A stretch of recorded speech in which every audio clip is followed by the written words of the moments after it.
Very good morning to you. This is the Newsroom show. Yes, we are live. I'm with Elvis President. My name is Eben Jansen. Whoops. We'll be with you until midday today with all the latest news, not just from around the country, but also the continent and the world. Hello, Elvis. We're talking about land today. It's an emotive issue here in South Africa, Very contentious and emotive issue, Eben, indeed, and that's why we're focusing on land. We'll speak to a number of analysts here this morning, as well as viewpoints to find out what their thoughts is. So we're running a poll this morning, and we're asking you, can South Africa really afford to take back the land without compensation? We've had declarations of war, and we'll talk about that shortly. We also, of course, have issues around property rights and how that would affect the economy if property rights into South Africa had to collapse. What effect would that have? 50-50 right now, interesting in itself. Let's hear your tweets. Some of your tweets are saying, this one is from Ikona Natso, Elvis. He says, nothing is impossible. If you have a will, there can never be peace and harmony without land. As for us, we were never compensated, says I.H. Nazo. Siafana comes to us. He says, yebo, yes, because the only important thing is the land, says Siafana. This one from Simakoda says, afford and without compensation, Sipapa. This one... Sipiapa, he says. Simakoda. Those are yours. Those. Where are we is what it means. Yes, I understand.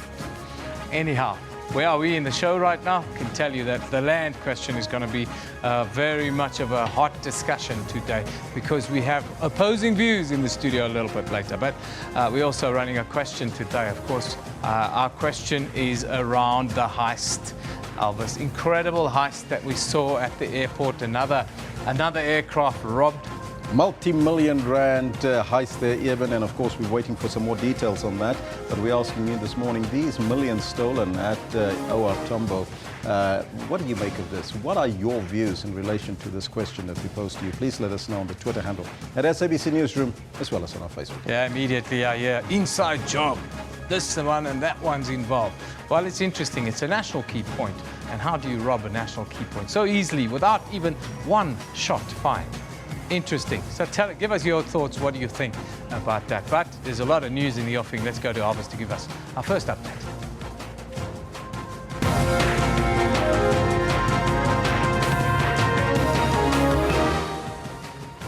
The Hawks say they are working with the airports company South Africa to determine how robbers breached the security at OR Tambo International Airport in Johannesburg. President Jacob Zuma and his Indonesian counterpart Joko Widodo are expected to sign 2 bilateral agreements later this morning. And a very important day for women around the world. Today marks International Women's Day under the theme, Women in a Changing World of Work. Now those are your headlines, but before we get to the news, let's find out from Kendall Makamate. What's happening on the sports front, Kendall? Gentlemen, good morning. From the wee hours of this morning, in fact, New Zealand has been trying their luck with a red ball against South Africa. And it's been a moving target, but it's over for day one for now. Great fight back by South Africa. I have to say, I thought after being 20-odd for 3 in a whole heap of trouble on a difficult wicket, big 100 by Dinalgo, and a great fight back by South Africa, no doubt. Exactly that, Eben, and that's exactly what we'll be bringing to you this morning as we let you know what's going on in the sports today. You know what he can offer. Pulls it away. That'll be the 100. That will be Test match century number 7 for Dinalgo. An unbeaten Dinalgo anchors South Africa's innings on day one of the first test against New Zealand after an early wobble. And he can turn and go. Brilliant day at the office for Dinalgo. Well done. Great support from, first of all, Faf du Plessis, and now from Temba Bafuma. Yeah, man. Great ball. Brocky's in here. Brocky scores. Offside flag was up. SuperSport United coach Stuart Baxter bemoans poor officiating as the side is held to a 1-1 draw by Orlando Pirates. It's just a shame that 2 100% goals are taken away from us, and that's annoying. Finals. German giants Bayern Munich destroy Arsenal by a 10-2 aggregate, kicking them out to the Champions League. Job for Arsenal, stay professional, stop it becoming 10-2 on aggregate. They might not be able to. It's Douglas Costa, it's Vidal, it's the same score as it was in the first leg. It's 5-1 to Bayern Munich. And in And Namibian sprint legend Frankie Frederick steps down as the head of the Olympics bid committee as reports surfaced that he's being investigated for receiving a bribe. All this in more detail we'll have for you at 10:40. For now, it is back to Elvis, who's got the news. Thank you, Kendall. Top story this morning. A high-level investigation is underway into last night's multi-million rand robbery at the OR Tambo International Airport in Johannesburg. It's believed the gang pretended to be police officers. They robbed in a waiting aircraft. The airport's company of South Africa, AXA, says that the robbery occurred at about 7:45 last night. It's reported that the thieves drove into a restricted zone and headed straight to the containers which were to be loaded. The gang told security officials at the airport they were carrying out an investigation and the guards opened the gates for them. AXA says that no shots were fired and no injuries reported. The robbers fled the scene immediately. The amount taken is alleged to be in foreign currency valued at more than 20 million rand. We'll keep you abreast of that story as it unfolds. Now, South Africa and Indonesia will seek to strengthen economic and political ties when President Jacob Zuma embarks on his one-day state visit to the Asian country later this morning. Yesterday, the president was part of the conclusion to the Indian Ocean Rim Association Leaders Summit. This is a culmination of a dream by the late former President Nelson Mandela. He urged for closer cooperation among countries bordering the Indian Ocean. 2 decades later, the first summit of leaders, and possibly many more to follow. We will continue to work with Indonesia very closely in the IORA Troika as we strive to ensure continuity and the consolidation of the solid platform that was laid by Indonesia, Australia, and India as IORA chairs before us. They have signed the Jakarta Concord. It sets out cooperation in various sectors: the blue economy, maritime safety, tourism, and cultural exchanges, among other things. In the Concord, we reaffirm our commitment to promote maritime safety and security, increase trade and investment cooperation, advance sustainable and responsible development, elevate academic and science cooperation. For thriving trade, these countries have agreed to eliminate any possible security threats. A peaceful and safe Indian Ocean must be one which is based, as President Widodo said a moment ago, on the rule of law, and that includes the United Nations Convention on the Law of the Sea, UNCLOS. Now, I'm confident that under South Africa's leadership, President Zuma's leadership, they will continue to build on that ambitious agenda that Indonesia has set out here in Jakarta. South Africa will be the next chair of the organization from later this year. President Zuma also used the opportunity to meet Sri Lanka and Australia on the sidelines. What's become clear is that leaders here have realized that working in silos won't help advance the region's interests. And the move towards strengthening the organization's institutions is one step towards full cooperation. Mzwandile Mbej, SABC News, Jakarta, Indonesia. A war of words erupted between the PRASA board, its former acting group CEO, Collins Letsoalo, and members of parliament over Letsoalo's secondment to PRASA and the terms and conditions of his contract. Letsoalo and a PRASA delegation appeared before Parliament's Transport Committee yesterday to explain matters in the parastatal. Letsoalo charged that board members were deliberately distorting facts and hiding the truth. The PRASA board told legislatures that they were neither informed by the Transport Minister about the full conditions of his employment, nor on his attempt to hike his own salary by an alleged 350%. The Minister of Transport, Dipuo Peters, could not attend the meeting due to illness. The committee will continue discussions today. Meanwhile, Parliament's Standing Committee on Public Accounts will call the Finance Minister Pravin Gordhan to appear before it next week to discuss the social grants crisis. Social Development Minister Bathabile Dlamini made an appearance yesterday. Dlamini is in favour of renewing the contract with Cash Paymaster Services, or CPS. This despite the 2014 Constitutional Court ruling that SASSA fined a new service provider to pay grants to millions of beneficiaries. The Court declared SASSA's current contract with CPS invalid. During her appearance before Scopa, Dlamini denied reports that a new contract has been finalized with CPS. Dlamini once again assured the more than 17 million grant beneficiaries that they will receive their money on the 1st of April.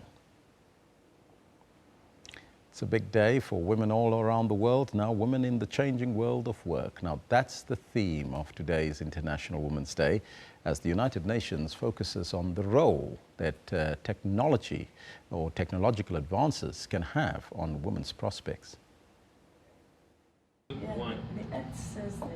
She wants to tackle two extremes: women who are not equitably represented in the digital revolution and those who find themselves in the informal sector. Talking about the women who are at the bottom of the pyramid, the workers who are in the informal sector, who in numbers are just too big to fail.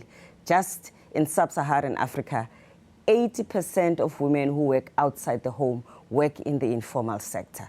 If we do not address those women, we actually could be destabilizing people who represent a buffer between extreme poverty and the ability for countries to manage poverty and inequality. 24. Under 50% of working-age women are represented in the labour force globally, compared to 76% of men.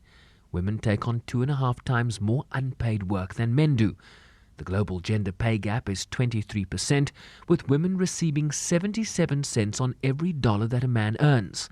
If women played an identical role to men in labour markets, the global GDP would be boosted by $28 trillion by 2025. Women's equality, empowerment, getting the right kind of visibility in countries that need it the most. We could use much more muscle. We could use much more leadership. We could also use strengthening of the women's movement. We need more women who are in professional bodies, who are grassroots women, who are in churches, to be familiar with what Goal 5 stands for, so that they, in their own rights, in their own organization and in public, can actually be the promoters of what Goal 5 stands for.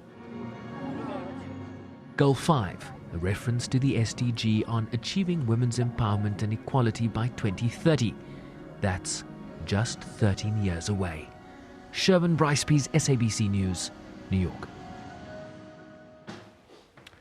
South Africa has written to the United Nations Secretary General's office to revoke its withdrawal from the International Criminal Court. The United Nations has yet to confirm receipt of the move. The note to the Secretary General by South Africa comes after a High Court ruling last month that invalidated the notification of withdrawal submitted to the Secretary General last October. The High Court ruling found that any move to withdraw from the Rome Statute that governs the International Criminal Court must be on the basis of the expressed authority of the Constitution, which requires parliamentary approval. The letter submitted by International Relations Minister Maite Mashabane triggered a one-year period of withdrawal that has now been invalidated by the courts that found that she did not have the authority to submit the letter without legislative consent. Parliament's Justice Committee has, though, already begun considering draft repeal legislation that, once approved, would allow anew a process of withdrawal from the Rome Statute. Sherwin Brycepease, SABC News, New York. Now, that's your news for now, but the focus this morning is on the contentious land issue. Now, we're asking you in our poll this morning, can South Africa afford to take back the land without compensation? Well, at this point in time, it's 50-50, I can tell you that. 23 hours left on the poll.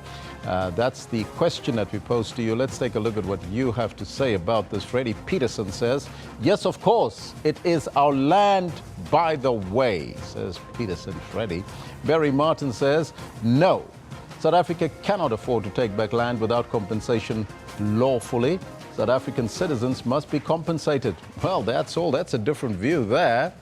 This one from Ifnasa Mass Movement that says, what South Africa must focus on in support of South Africa's president is a systematic land needs and land rights commission. Well, they want a land rights commission. We'll talk to them just after 10 o'clock as well this morning, so you have to stay tuned. So let's start off that conversation with Eben. Yeah, Elvis, it's the most emotive issue in South Africa, and it's going to be probably for the next couple of years. There's an appetite for this discussion, and let's just deal with the latest development in the story now. The latest development is that the North Gauteng High Court has gagged EFF leader Julius Malema from inciting supporters to occupy land here in South Africa illegally. That's the latest development. Now, this interdict was brought by AfriForum, which is also a complainant in one of the 3 cases Malema faces over inciting land grabs. 2 of the cases were brought under the Riotous Assemblies Act. Malema is now challenging the constitutionality of this act. That will happen, of course, in South Africa's Constitutional Court. Now, as the land debate intensifies, pressure is mounting on government to settle all land claims. This weekend, we saw the Lomshio Traditional Council who lodged a land claim in 1996 for a string of farms in and around Barberton, Nelspruit, Hectorspruit and Kaap Maiden in Mpumalanga. They ramped up their campaign to have their settlement expedited now. Now, the claim of the Meka community is being spearheaded by Chief Mtenkosi Dlamini. Mpumalanga, place of the rising sun. It's a diverse province with vast mineral resources, timber, agricultural crops, livestock and tourism sites. But it's also an area that's coming under the spotlight for unresolved land claims.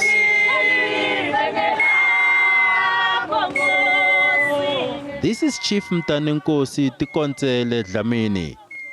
Born in the early 1940s, he says his father and grandparents were forcefully removed from the land of their birth without compensation during the apartheid era.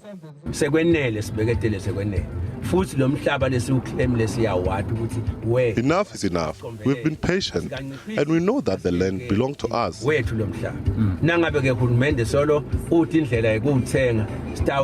If government can't buy it back, we will occupy it. The chief is concerned that the settlement is so late, he might pass away before it's realized.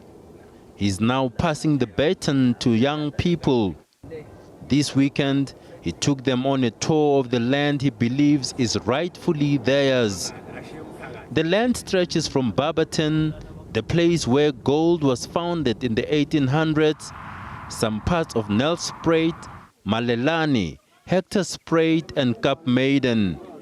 They say if the claim is successful, it will address unemployment and a range of other economic challenges. The people can benefit through the chief. The chief, you can take this land to the community, and then the community can start training people and come to the land and build and farm, all those things. Because he feels that he's old enough, he can pass at any time. So he has decided to show the youth exactly what he has been, what was supposed to be in his hand and was taken by force. People are on board. We need to move away from focusing on 9-to-5 jobs and focusing more on understanding all of the natural resources that are within this continent. So now we are saying, as the youth of Lomshio Traditional Council, we are standing up, we are ready to fight until the land comes back to the royal family.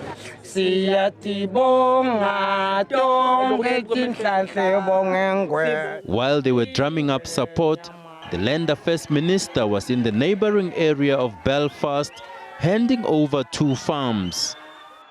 part of the problem is research capacity in the department. Now what we have done, we have engaged a research unit at the University of Zululand. We've asked them to make sure that they research, and I've given them until the end of June this year. By end of June, all research must be completed. There are about 6,869, yes, about there. So in other words, you can round off and say about 7,000. The community is planning a march in the next few days. Their lawyers will continue discussions with Land Affairs, hoping that the 20-year land claim will finally be resolved. Janji Chauke, SABC News, Barberton, Mpumalanga. Now, the Boer Afrikaner Volksraad, in turn, they claim to have around 40,000 members. They said their members would take land expropriation without compensation as a declaration of war here in South Africa. Yes, strong language. But these are the words of Andries Breitenbach, who is the group's chairperson. As follows: President Jacob Zuma first mentioning the expropriation of land in his opening of Parliament speech, but last week was the first time he called for a change in the law. The ANC also finds itself under pressure from, the radical economic freedom fighters led by Julius Malema, who've been travelling the country urging black South Africans to take back land from what they termed white invaders. He told Parliament his party wanted to unite black people in South Africa to expropriate land without compensation. Now, to start off this discussion, we are joined in our Pretoria studio by the Boer Afrikaner Volksraad, Andries Breitenbach. He is the group's chairperson. Mr. Breitenbach, a very good morning to you, and thank you for being with us here on Newsroom. Thank you and good morning. Mr. Breitenbach, declaration of war. Very strong words that your organisation has used when talking about the land issue. Just tell us what your thinking is with regards to this. Well, what we say, and I think we should take note, it's not us who are declaring war. The situation is that when one nation or state appropriates another people's land, it usually and inevitably results in armed conflict. Since the beginning of times, it has been an accepted right of peoples to defend the integrity of their land against such infringements. And one can cite many examples of such a thing. In 1982, when Britain declared war on Argentine, when Argentine occupied the Falkland Islands, for instance.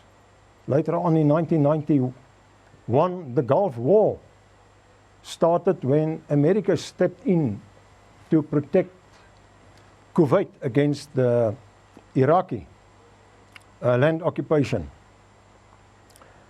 Now, that notwithstanding, the fact is that the ANC has repeatedly stated that the land that we, the white people, own was stolen from the black people. And that is, of course, a lot of nonsense.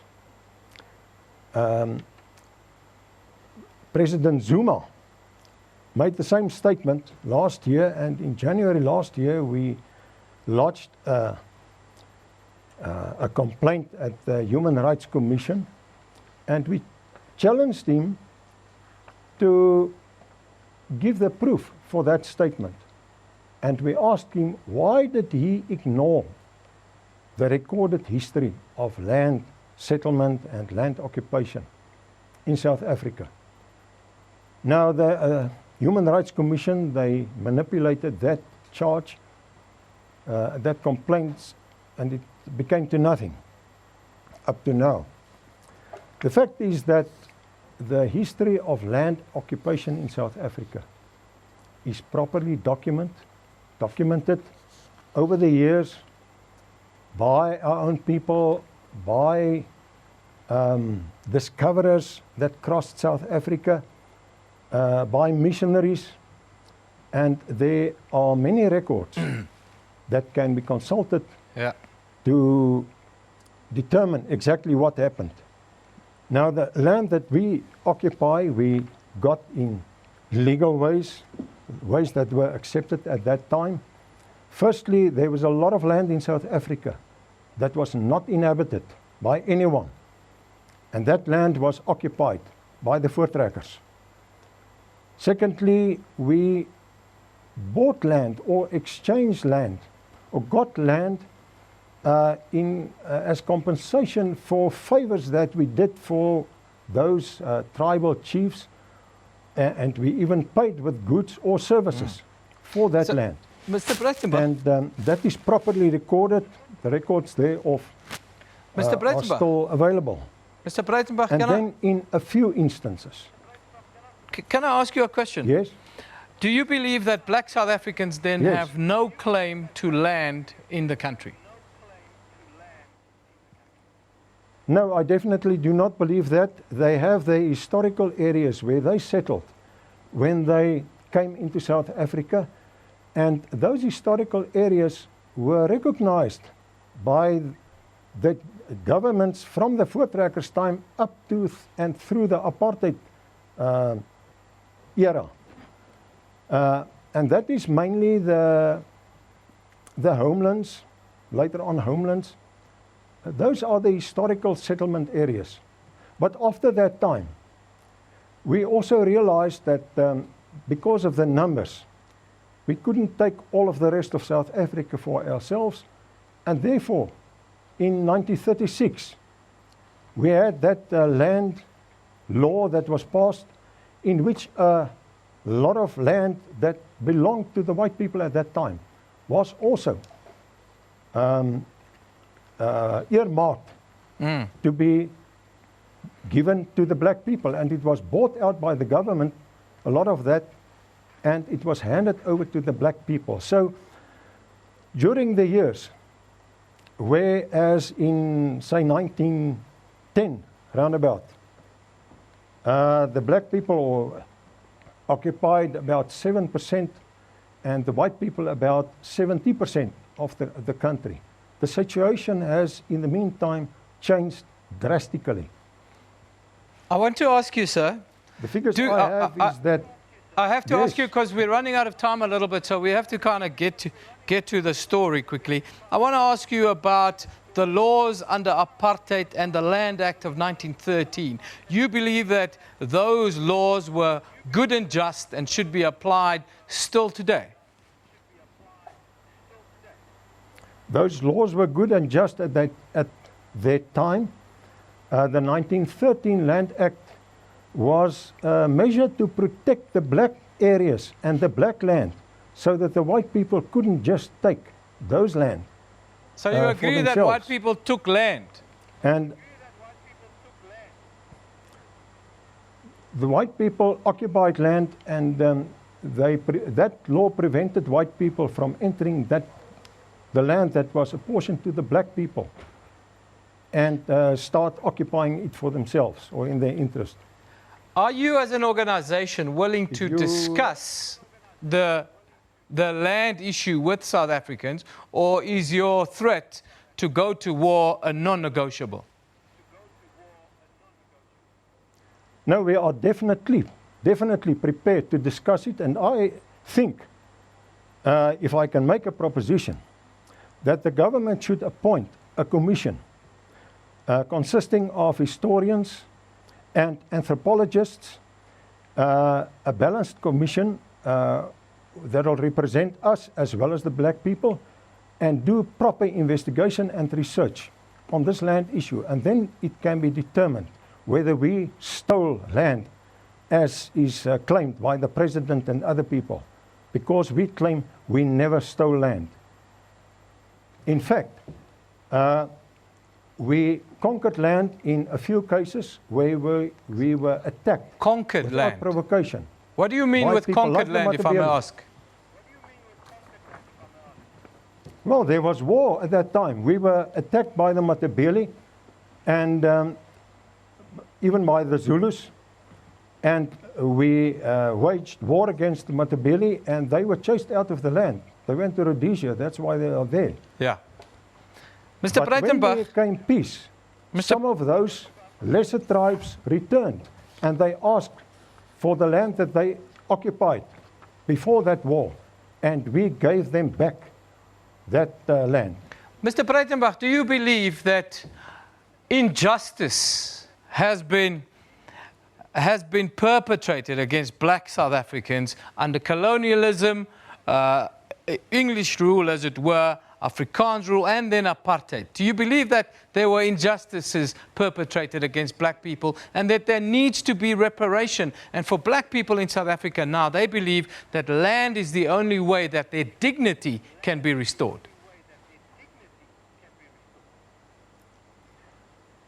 I do not deny that injustices might have occurred, but I believe they are minor as far as land is concerned, and injustices to us, the white people, have also been done.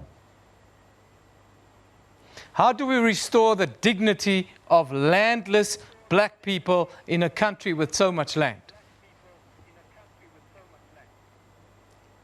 How do we restore our dignity as a Boer Afrikaner people who was self-determined? We had self-determination, and now we are without any substantial political influence. Mr. Breitenbach, that self-determination was at the expense of all the other people in South Africa. I think you have to agree with that. No, I don't agree with that, because but that's a discussion for another day. The fact is that as far as land is concerned, I don't think it is the right thing, and it's totally unfounded to accuse us of stealing the black man's land and now to want to take it back without compensation. In most of the cases where consolidation took place, the black people were compensated, and they were properly compensated. There are records in the archives where a previous Prime Minister said that because we don't want to be accused later on, the people from which land was taken should be compensated with better land or more land. And that was what happened at that time. Mr. Breitenbach, I would like you to at some point forward me all of the information that you have, because we'd like to make that public as the discussions continue. However, I want to conclude by asking you about the pronouncements of leaders like Julius Malema in South Africa. We now see what the court has ruled, but he's calling for black South Africans to take land back without compensation. What do you say to that? I say he's instigating war in South Africa, and he's instigating these farm attacks by telling people that their land and their goods have been stolen. They feel justified to attack our people. And these farm murders that take place are, I think, a direct result of those sort of statements and that kind of language that is asserted by people like Julius Malema, but also by the president of this country, Jacob Zuma. And as long as they continue with that, they must know they create a climate of war and hostility. And the animosity between the white people and the black people is ever increasing because of those kind of assertions from their side. Mr. Breitenbach, thank you very much for joining us today. That is the chairperson of the Boer Afrikaner Volksraad, Mr. Andries Breitenbach. And Mr. Breitenbach says that the land issue is not such a big issue because land was never stolen.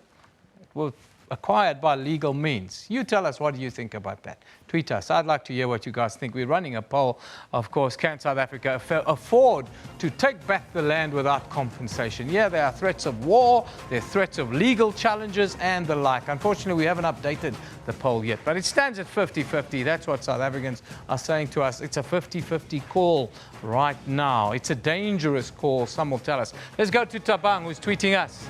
Tabang says, Newsroom, the land issue will ever remain a huge nuclear charged ticking bomb ready to explode explode unless we repatriate the land to Africans, says Tabang. Well, the Boer Afrikaner Volksraad says different. Freddie Peterson says, yes, of course, it is our land, by the way. Barry Martin says, no, South Africa cannot afford to take back land without compensation. Lawful South African citizens must be compensated. That is all, he says. Keep tweeting us now. Shortly, we'll be talking to the Black First, Land First movement, who I'm sure have a different view to Mr. Breitenbach about how land was acquired and how this process should unfold in future. But before we do that, let's do a little bit of housekeeping. Take a look what's on social media right now. Of course, they are at Tambo International Airport in the news for all the wrong reasons. That's the hashtag. Of course, a high-level robbery took place early last night. No shots were fired and no one was injured. But robbers are said to have escaped with millions and millions of rands, neat and clean, some says. Now, according to a SABC reporter, Mweli Masilela, 24 million rand was stolen. This is unconfirmed. Two people on Twitter are suspicious. Suspicious tweets are doing the rounds. This one says, this OR Tambo robbery must be an inside job. Apparently those cops had certain containers they were targeting and got away with millions. Interesting one. Then all the talk on the sporting field is, well, got to do with the Proteas, who left the first day's play on 229 for 4 after their 98 overs. Dean Elgar, well, he was the man that saved the day. An unbeaten century. He's on 128, not out, one short of his personal best in Test cricket. Should be an interesting day tomorrow. Great fight back from the Proteas. Then, just outside of Paris, France, a rare white rhino in a zoo. No, it's not Women's Day yet, guys. I'm talking about the rhino. A rare white rhino in a zoo was killed and dehorned by poachers there. It's said to be the first time a captive rhino has been killed for its horn. This happened in Europe. There's the hashtag. Go have a look at it. It's an interesting story because here in South Africa we can relate. Of course, let's go to Women's Day. Today is Women's Day. Women around the world are celebrating female leaders and the women before them who gave them freedom. Hashtag International Women's Day. Tuli Madonsela says, happy International Women's Day to all the women of the world. Be bold for change. Claim your authentic place in the world. And then this quote is popular. Here's to strong women. May we know them. May we be them. May we raise them. Fantastic. Our picture of the day now. This one comes from Pitu and it's captioned, women's rights are human rights. Defend the dignity of women. Let's not be gender biased, degrade a women. International Women's Day, of course.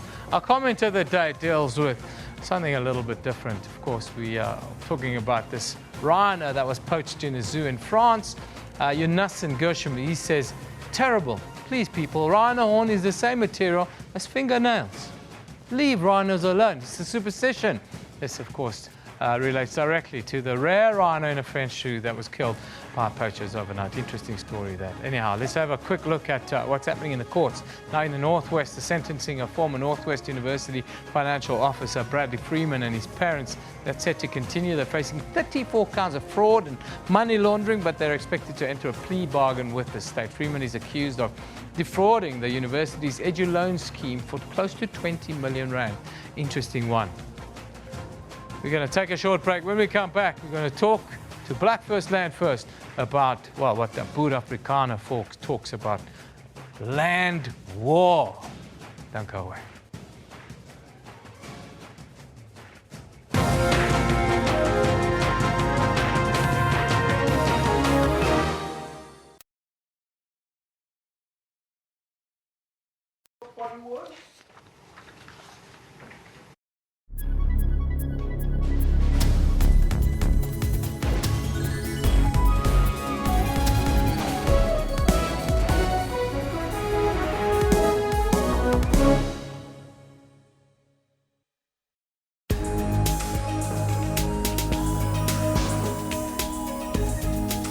Now, this is Trends, of course, your one-stop serving of all that's juicy and trending in the world of entertainment and showbiz. My name, of course, is Refill Wemwilo. I'm Dr. Sello Mutaung, and this is Our Talk.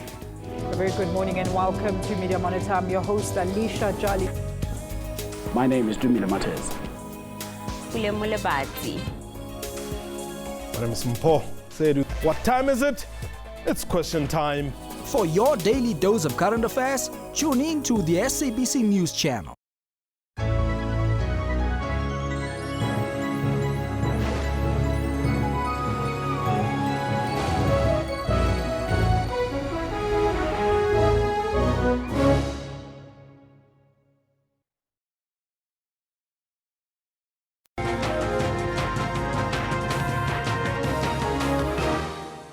We continue our discussion on land this morning, very emotive issue. Now, 178 families that were forcibly removed from their land in Kwelane, near Mthatha in the Eastern Cape, have finally been compensated. That's nearly 20 years after lodging their claim. They will now share 27 million rand in a payout. This is Zwelinzima Gilintaba, one of the victims of a forceful removal in 1959. Gilintaba, his family and hundreds other villagers had to leave their ancestral land to make a new beginning. And thanks to the land restitution process, their dream of being compensated is now real.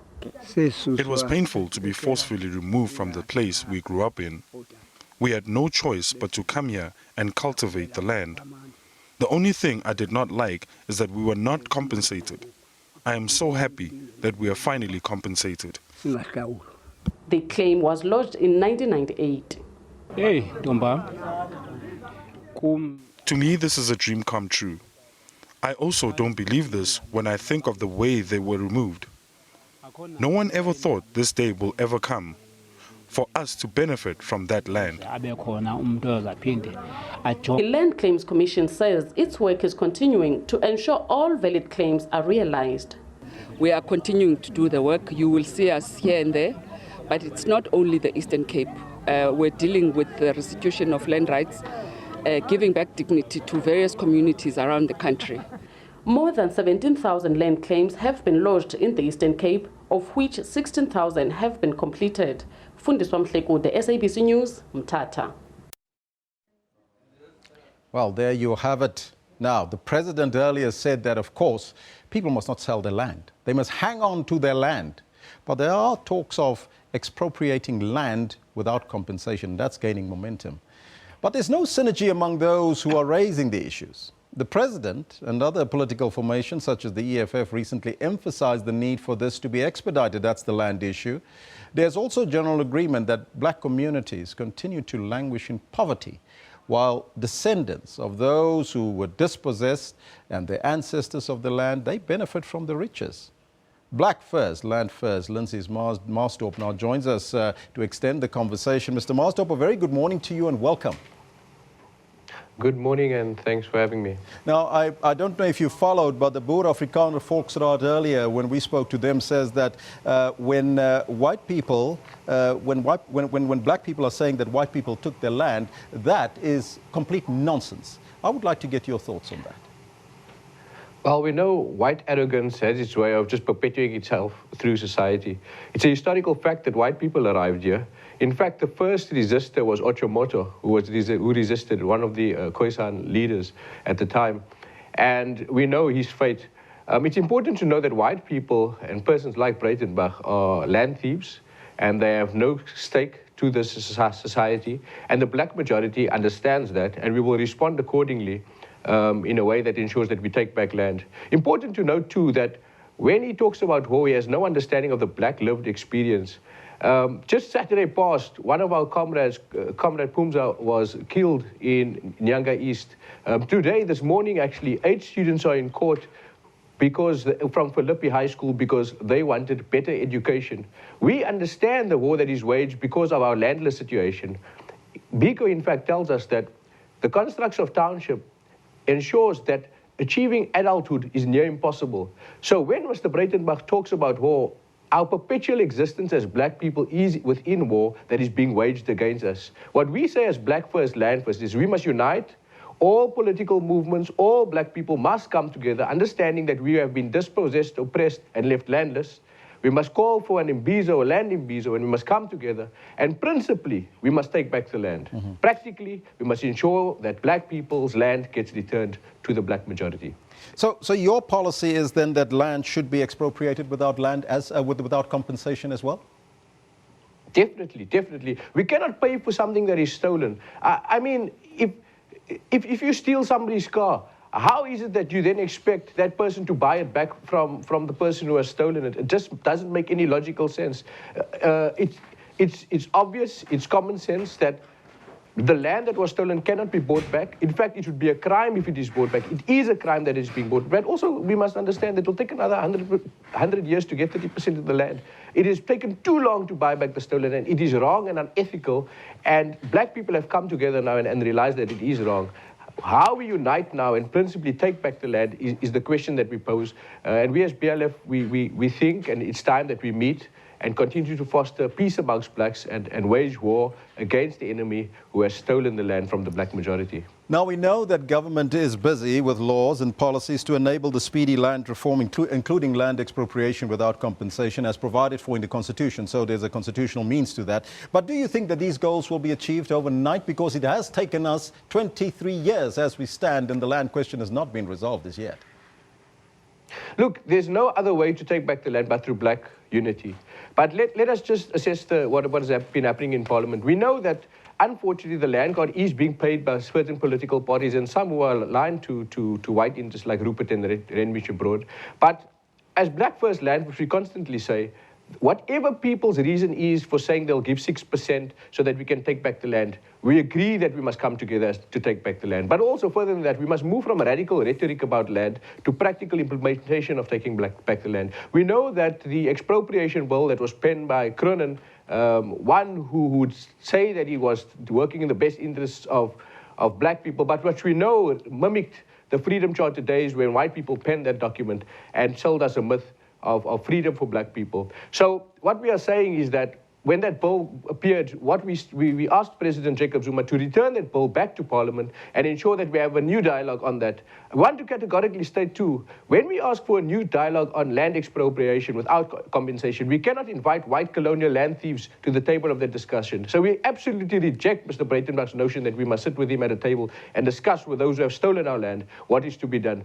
So BLF's position is that we will continue to work with those in Parliament and speak to those who can push for a radical change of the policy so that it can indicate land return without compensation. But at the same time, we'll continue with our land petition to mobilize and ask a national poll of should black people buy back the stolen land. And we must say it's been a resounding response from all political formations and all black people to say that it is impossible that black people should buy back stolen land. But we'll also continue our program of actually targeting white-owned in-use land, the land that is owned by people like Johan Rupert, and finding out and doing our research and even taking those land, as we have seen in Mamelodi and in other parts of the country as well. So we'll use all means to take back land, but principally, black people must now come together. We must put away our political and all these petty differences and ideologically understand white people came and they were united in stealing our land. They divided it fairly amongst themselves, the British and the Dutch. And so we cannot now be divided in our quest for land. We must take back the land. And when we say land, we mean the land and everything that is under the soil, on top of the soil, even the air that we breathe. Everything must belong to black people. And we must ensure that we can destroy corruption, we can destroy landlessness in particular, and then we can also give people free decolonized education. And most importantly, dignity to black people. Mr. Marsdorf, we are continuously being told that if the land is being taken without compensation, that will end up like Zimbabwe. Your thoughts on that? Because it seems like that's what the Afrikaner Volksraad is driving to. Well, the fears around Zimbabwe is simply because black people actually have land. White people don't want black people to have land. That is the fear. The fear is nothing more and nothing less. Of course, we know the Zimbabwean situation. There's three things that we could say on that. The one is that economic sanctions, the oppression of black people have rightfully taken back what is theirs, maintains itself at the international level.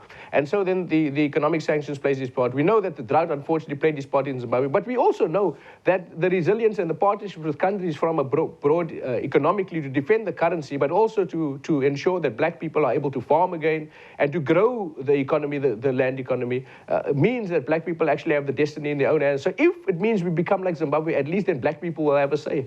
We know right now black people remain landless. We remain in the pockets of white monopoly capital because we have to eat their food, their GMO food that kills us and destroys us and gives us diseases like cancer.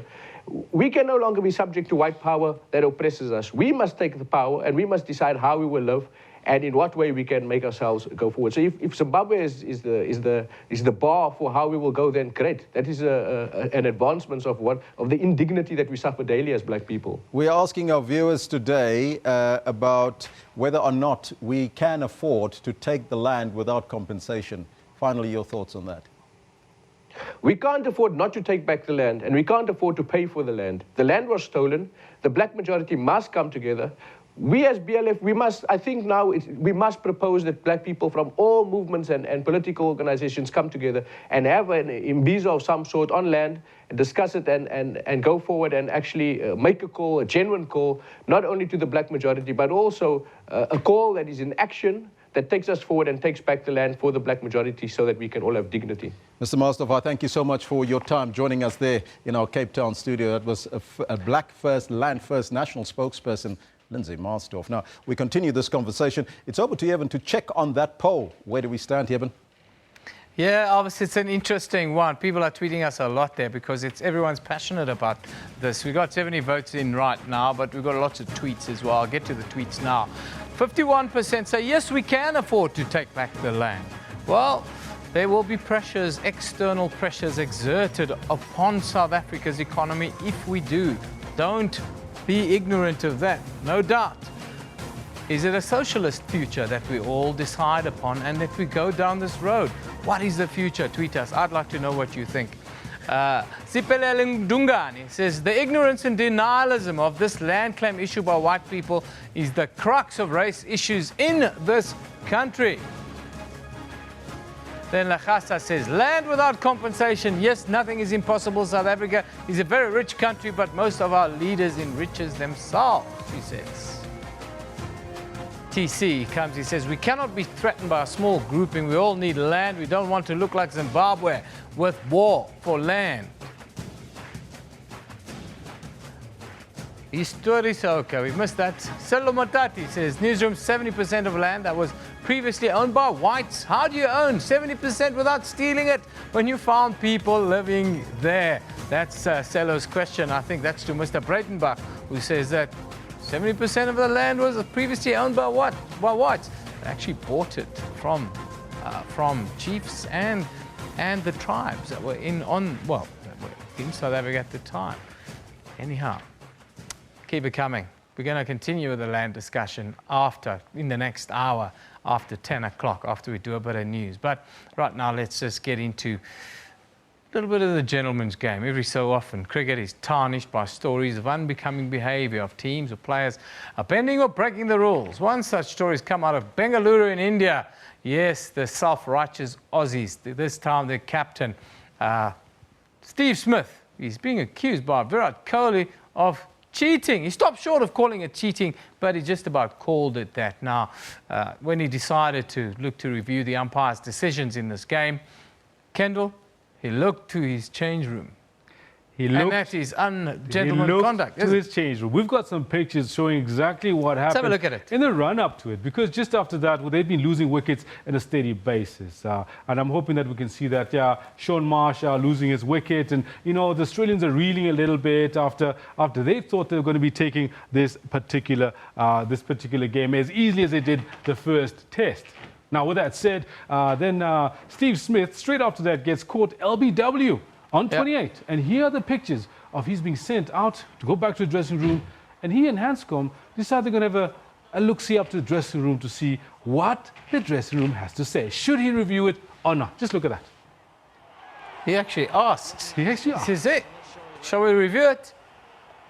And immediately the umpires are all over him. Steps in, you got to go. You can't ask. You can't be And there's Virat Kohli. He's a bit hot under the collar, but he's a little bit hot under the collar in general. Yeah, he is, but he was totally justified because he'd actually brought it to the umpire's attention twice before that. And he was like, you see it yourself, you saw it happening, and there we go. I want to draw your attention to something that happened to South Africa. Of course, once we beat Australia, once we gave him a hiding, the Aussies were crying, cheating. And remember Mintgate?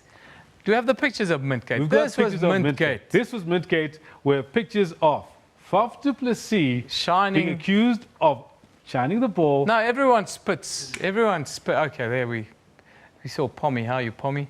Anyhow, everyone spits on the ball to clean. So whatever you got in your mouth is collateral damage, isn't it? 100%. It's collateral damage. You know what? It's been done by everyone. Virat Kohli himself has done it. We know the English have done it every now and then. So it's something to be looked at. And Faf du Plessis did say, like, if the ICC rules against him in this matter, which they did, they're opening up a can of worms. So this is kind of the wheel turns, and now the Aussies are being thrown under the bus.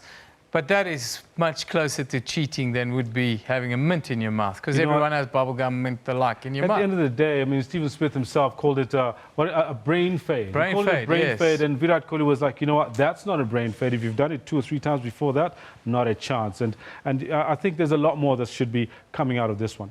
Yeah, there'll be a lot of talk. Of course, it's just going to make it an incredible series. Of course, the next game is in Ranchi in about a week's time. It'll be interesting what happens there. Now, we're going to take a short break with the weather. We're back at 10 o'clock with the news and the land debate. Tweet us. Want to hear what you think.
Technology is all around us and some can't live without it. There's also the problem of internet connectivity. I was speaking to a robot.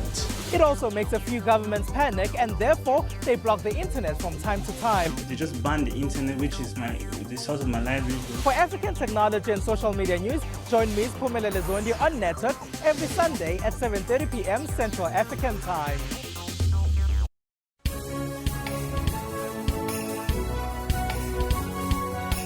R1.4 billion was raised to build the institution. Additional funding came from ordinary South Africans.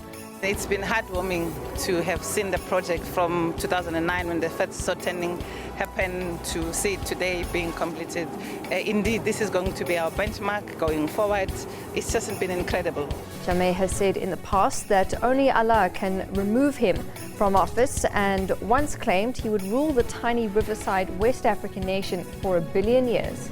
We are going to win this election. Even if we avoid a downgrade, we're still hovering very dangerously close to junk, and that'll of course affect markets next year. Our markets are actually already punishing us for a downgrade that may or may not come. Woods made a blistering start but eventually slumped to a 1 over par 73 and is 9 shots behind the leader and his compatriot JB Holmes. You know, I just made some really, if you look at it, some really silly mistakes. Mistakes I don't normally make, but I hadn't played in a while, and you know, unfortunately I made those mistakes. I can clean that up.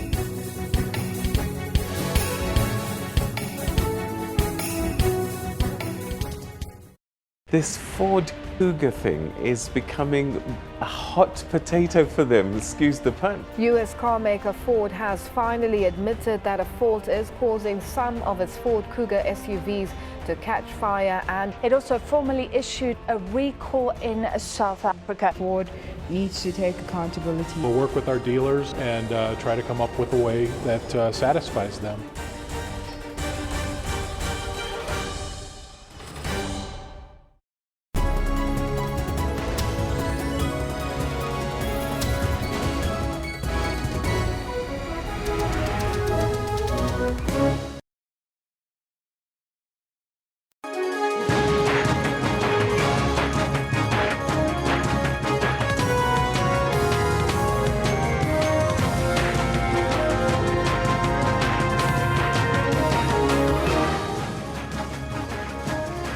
Hello again, everybody. Yeah, welcome back here with us. Newsroom. I'm with Kendall Makamati. Morning, Kendall. Very good morning. Very interesting discussions you've been having around the land issues today. Yes, today the focus is on exactly that. Expropriating land without compensation, where black communities continue to languish in poverty, they say, while the descendants of those who dispossessed their ancestors of the land benefit from its riches. So we've been conducting a poll because there's lots of different angles and avenues and discussion points within this whole debate. Can South Africa afford to take back land without compensation is what we've asked you guys.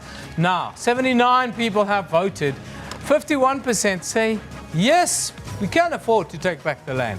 But what are the repercussions, Kendall? You know, there's a lot to be said about exactly. Some people are talking towards a Zimbabwe type situation, but having said that, we know we're also getting lots of tweets from our viewers. Paul Nkamangeng reckons only lawful owners of land should be compensated. How do you decide what is a lawful owner? Thabo Ntsala, he says, we need land, finish and clear, in any which way. Thabo, how do you put an entire nation at risk by just taking the land? Gershon Khadebe says, sorry, go for it. African land belongs to Africans. Land belongs to those who live in it.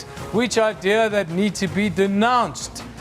Gershon Khadebe. As Pelel Dungani reckons that the ignorance and denialism of this land claim issue by white people is the crux of race issues in the country. Denialism. Denialism. You heard the interview a little bit earlier with Mr. Andries Breitenbach from the Volksraad, saying that they never took any land. They bought the land. What do you think about that? Anyhow, there's a lot of other stuff. Our question of the day is this question. This is a story that sometimes boggles the mind. Millions, yes, millions of rands were stolen from a plane at OR Tambo at about 8:15 last night. Without a shot fired, without a bullet fired, nobody injured. Just walked in, took the money, walked out. Thank you for coming. What do you guys view? How do you view thousands that? of people there. It's a national key point, international airport. Lechasa comes, he says, let me be honest, SABC, AXA, Bosasa are involved in this robbery. Mark my word, someone is behind this, says Lechasa. Perry Martin says it just shows our people that high-profile robbers know South Africa is a gold mine to do crime because they don't get caught easily. Doc Moses Belani says this is a very worrying. Crime shows its ugly face once again, and I hope this isn't Ocean 17. An inside job. Siafana Zulu Esho, that's bad news, but it shows that there's a lack and shortage of security at the OR Tambo robbery. They walked right through security. IH Naso says, Newsroom, that's an inside job. Police must do everything in their power and find these criminals who are breaching our security and order. Yes, they walked straight through the main security gate. They were led in. Apparently, they were dressed as police, or they were police. That's still to be determined. Interesting story, this. Anyhow, that's been the top story so far this morning. Let's take a look at the news headlines now.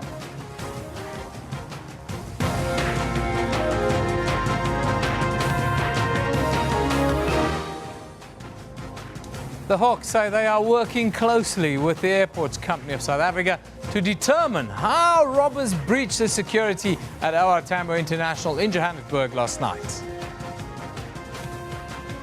Then President Jacob Zuma and his Indonesian counterpart, Joko Widodo, are expected to sign 2 bilateral agreements later this morning.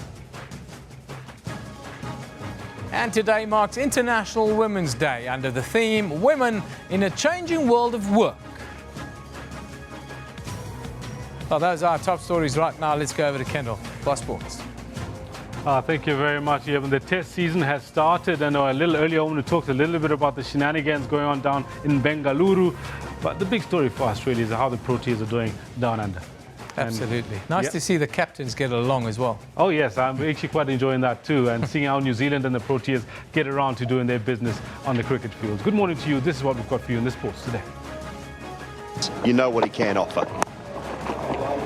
Pulls it away. That'll be the 100. That will be Test match century number 7 for Dean Elgar. Magnificent performance. An unbeaten Dean Elgar anchors South Africa's innings on day one of the first test against New Zealand after an early wobble. Brilliant day at the office for Dean Elgar. Well done.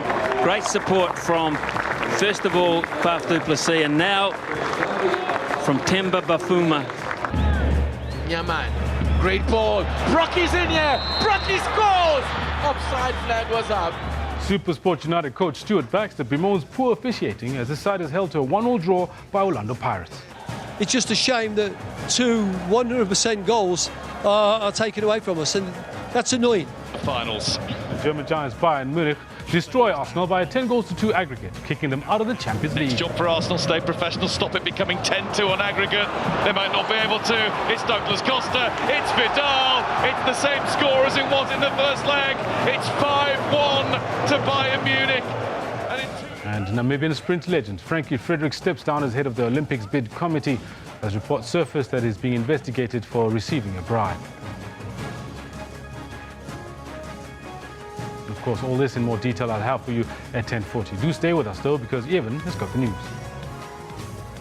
Yeah, thank you, Kendall. A very good morning. If you have just joined us here on the Newsroom show now, the top story right now, the Hawks say they are working closely with Airports Company of South Africa's officials to determine how robbers breached security at the international airport here in Johannesburg.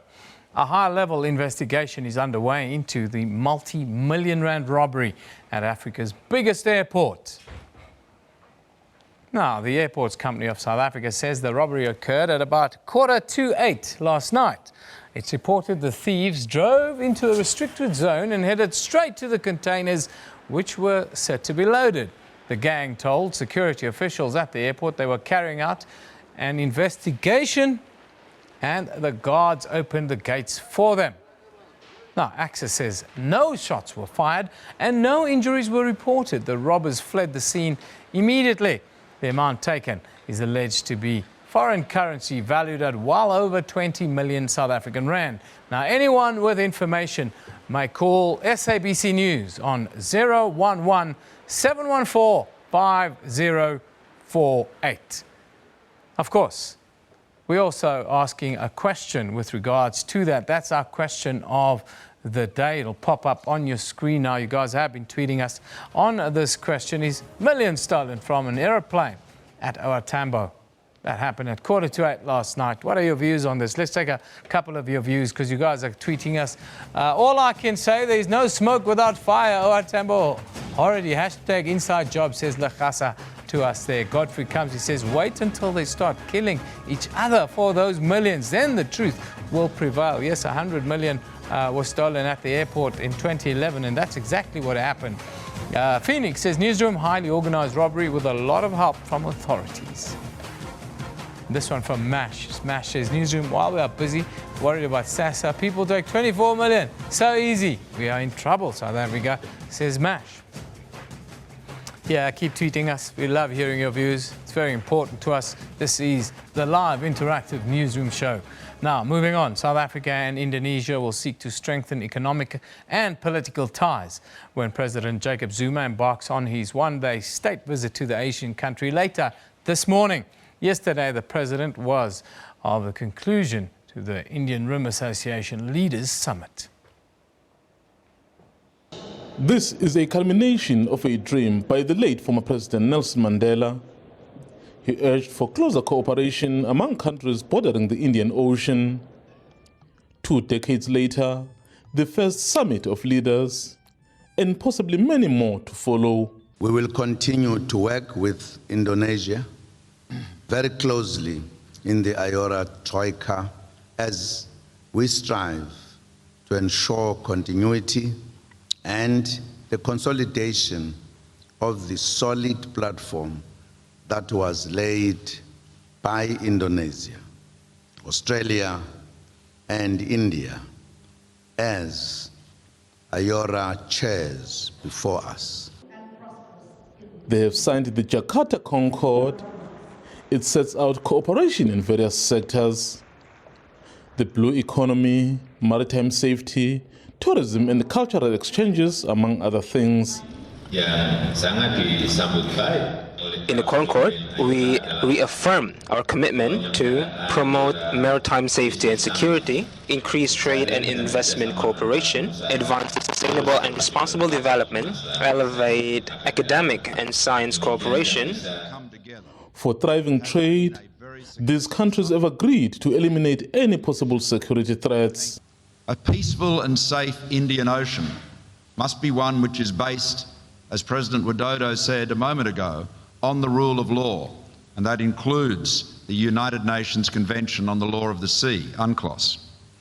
Now, I'm confident that under South Africa's leadership, President Zuma's leadership, they will continue to build on that ambitious agenda that Indonesia has set out here in Jakarta. South Africa will be the next chair of the organization from later this year. President Zuma also used the opportunity to meet Sri Lanka and Australia on the sidelines. What's become clear is that leaders here have realized that working in silos won't help advance the region's interests. And the move towards strengthening the organization's institutions is one step towards full cooperation. Mzwandile Mbej, SABC News, Jakarta, Indonesia. Now, crime levels in South Africa came under scrutiny yet again at the Pan-African Parliament in Midrand yesterday. This after a member from Kenya and another from Angola were allegedly robbed on their way from the OR Tambo International Airport to their hotels. Now, following the incident, MPs are questioning security measures at the African Parliament, including their own personal safety. Sunday's incident is not a first. Last August, a Senegalese MP was shot during a robbery shortly after arriving in the country. MPs now feel not enough has been done to guarantee their safety and have asked for increased protection, not only at the parliament, but also at their hotels. The situation of the security is of concern to us, and we know that the police are doing their best, but what we will say is that they should step up the security situation. South African MPs say the appointment of a foreign national to head up security at the PAP is partly to blame. They say if a South African was part of the government's security cluster, they would be in a much better position to deal with acts of crime against fellow MPs. The security issues, let those be 100% in this country, so that when the fingers start pointing, we can fully take the responsibility. Montlengeni Dipoku, SABC News, Midrand. Now, Parliament's Standing Committee on Public Accounts will call Finance Minister Pravin Gordhan to appear before it next week to discuss the social grants crisis. Social Development Minister Batabile Dlamini made an appearance there yesterday. Dlamini is in favour of renewing the contract with Cash Paymaster Services. This despite the 2014 Constitutional Court ruling that SASSA finds a new service provider to pay grants to millions of beneficiaries. Batabile Dlamini's appearance before this committee was highly anticipated. Her presentation was largely historical. In 2014, the Court ordered that SASSA find a new service provider to pay more than 17 million grants to beneficiaries. It declared SASSA's current contract with CPS invalid. SASSA has until the 31st of March before the deadline. Last week, it entered into negotiations with CPS for a new contract. After explaining how, at the 11th hour, SASSA now finds itself in this position, Dlamini started packing up. Chairperson, Cabinet started at 9:30. I'm also supposed to give a report to Cabinet. I have given a report here, and I would like to be excused. MPs were not happy. Minister Batabile Dlamini must be told. She can't just, she's packing and leaving. Chairperson, can I make the comment that we find it completely unacceptable that the minister gives us 7 minutes to interrogate the minister on a very, very important issue that could affect the lives of 17 million people. We just say amen. This is not a church. After reaching an agreement, Dlamini agreed to stay on, although she didn't answer to the satisfaction of most MPs. we need to know, what are the details of the CPS contract? What is the rate per beneficiary? You cannot walk away here today without giving us an idea of how much this new CPS contract is going to cost the South African taxpayer. Dlamini didn't answer that, but she did say an announcement would be made in due course. Because negotiations started from the 1st to the 3rd, and then there was a report, and then again the technical team is going to sit and look into everything, the terms, and then we'll take things from there. Another important question, the BEE status of CPS. The minister refers to radical economic transformation. Does that actually, in this case with CPS, make any sense when we all know that CPS is white-owned, American-owned? How does that fit into radical economic transformation? Because is CPS BE compliant? Dlamini conceded she may have dropped the ball on that issue because of time pressure. Overall, many questions like the legality of the new contract went unanswered. But one MP gave this warning. There's no other way that SCOPA is going to leave the matter, because we have done it with all different departments. That we are dealing with the SABC, we dealt with the correctional service. Now we are going to focus on SASSA. Dlamini earlier told the committee that she didn't want South Africans to think she was arrogant. But she said it was up to MPs to ask the president for a further inquiry into the entire debacle. Abra Barbia, SABC News, Parliament. The Africa for Women conference will get up to speed today on International Women's Day. The conference that started yesterday in Port Elizabeth is graced by women from all over the African continent. The meeting will critically look at the economic opportunities for women in Africa. The conference is a platform to empower and celebrate women. The aim is to assist women to reach their full economic potential. Networking and creating intercontinental economic ties are also on the agenda. This year's Africa for Africa Women's Conference is focusing on sustainable livelihoods, where women cooperatives and SMMEs have to be central to economic development, especially local economic development. We are here focusing on the 3 sectors plus finance: tourism, agriculture, textile. And those 3 sectors are the main sectors that you find women active as participants, but they're not at the level that they're expected to be. And this conference is meant to change exactly that. The conference itself serves an economic platform. The exhibitors here are reaching new markets while they also gain knowledge. It is very nice to have your own business as a woman. Due to there's a lack of employment nowadays, so it's good to open your own business. You build your own empire. Any opportunity to be in such setups, such events, being able to communicate and network with other people within business and even general, civilians, that's always a great opportunity. The main vision is to unite African women for sustainable economic emancipation. This is very important. First and foremost, it brings together women from Africa. And this is how we want to expose the talent. We want to create platforms for networking and also hosting of events, which is one new area in terms of boosting tourism in the country. There are 35 local and international speakers scheduled to share their knowledge with more than 500 delegates. Iwe Poti, SABC News, Port Elizabeth. Women in a changing world of work. That's the theme of today's International Women's Day, as the United Nations focuses on the role that technological advances can have on women's prospects. She wants to tackle 2 extremes: women who are not equitably represented in the digital revolution and those who find themselves in the informal sector. We are about the women who are at the bottom of the pyramid, the workers who are in the informal sector, who in numbers are just too big to fail. Just in sub-Saharan Africa, 80% of women who work outside the home work in the informal sector.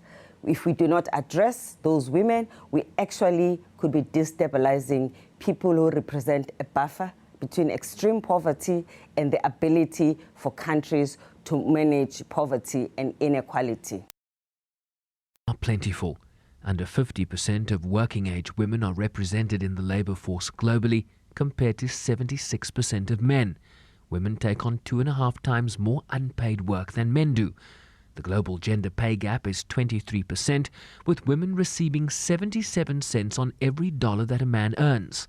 If women played an identical role to men in labour markets, the global GDP would be boosted by $28 trillion by 2025. Women's equality, empowerment, getting the right kind of visibility in countries that need it the most. We could use much more muscle. We could use much more leadership. We could also use strengthening of the women's movement. We need more women who are in professional bodies, who are grassroots women, who are in churches, to be familiar with what Goal 5 stands for, so that they, in their own rights, in their own organization and in public, can actually be the promoters of what Goal 5 stands for.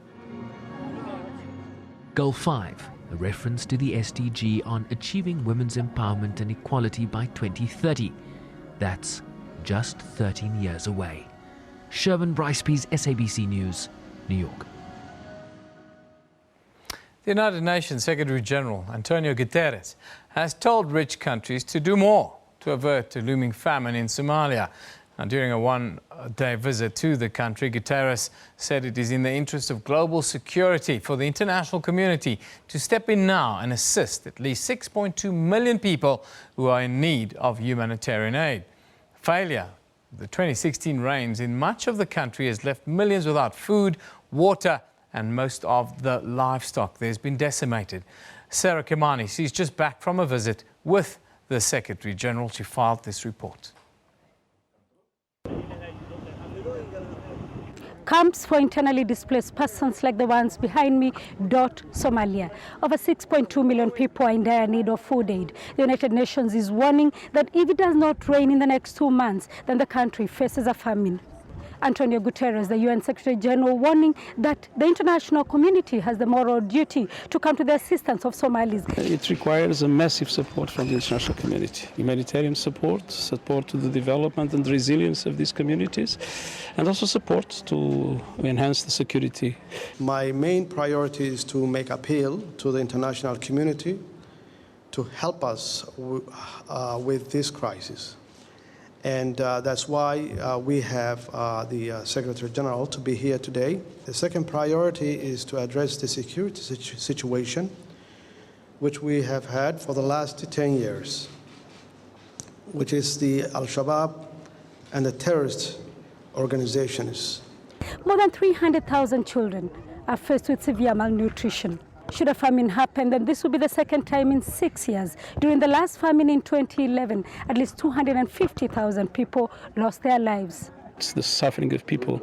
Every single person we have seen is a personal story of tremendous suffering. There is no way to describe it. Sarah Kimani, SABC News in Baidoa, Somalia.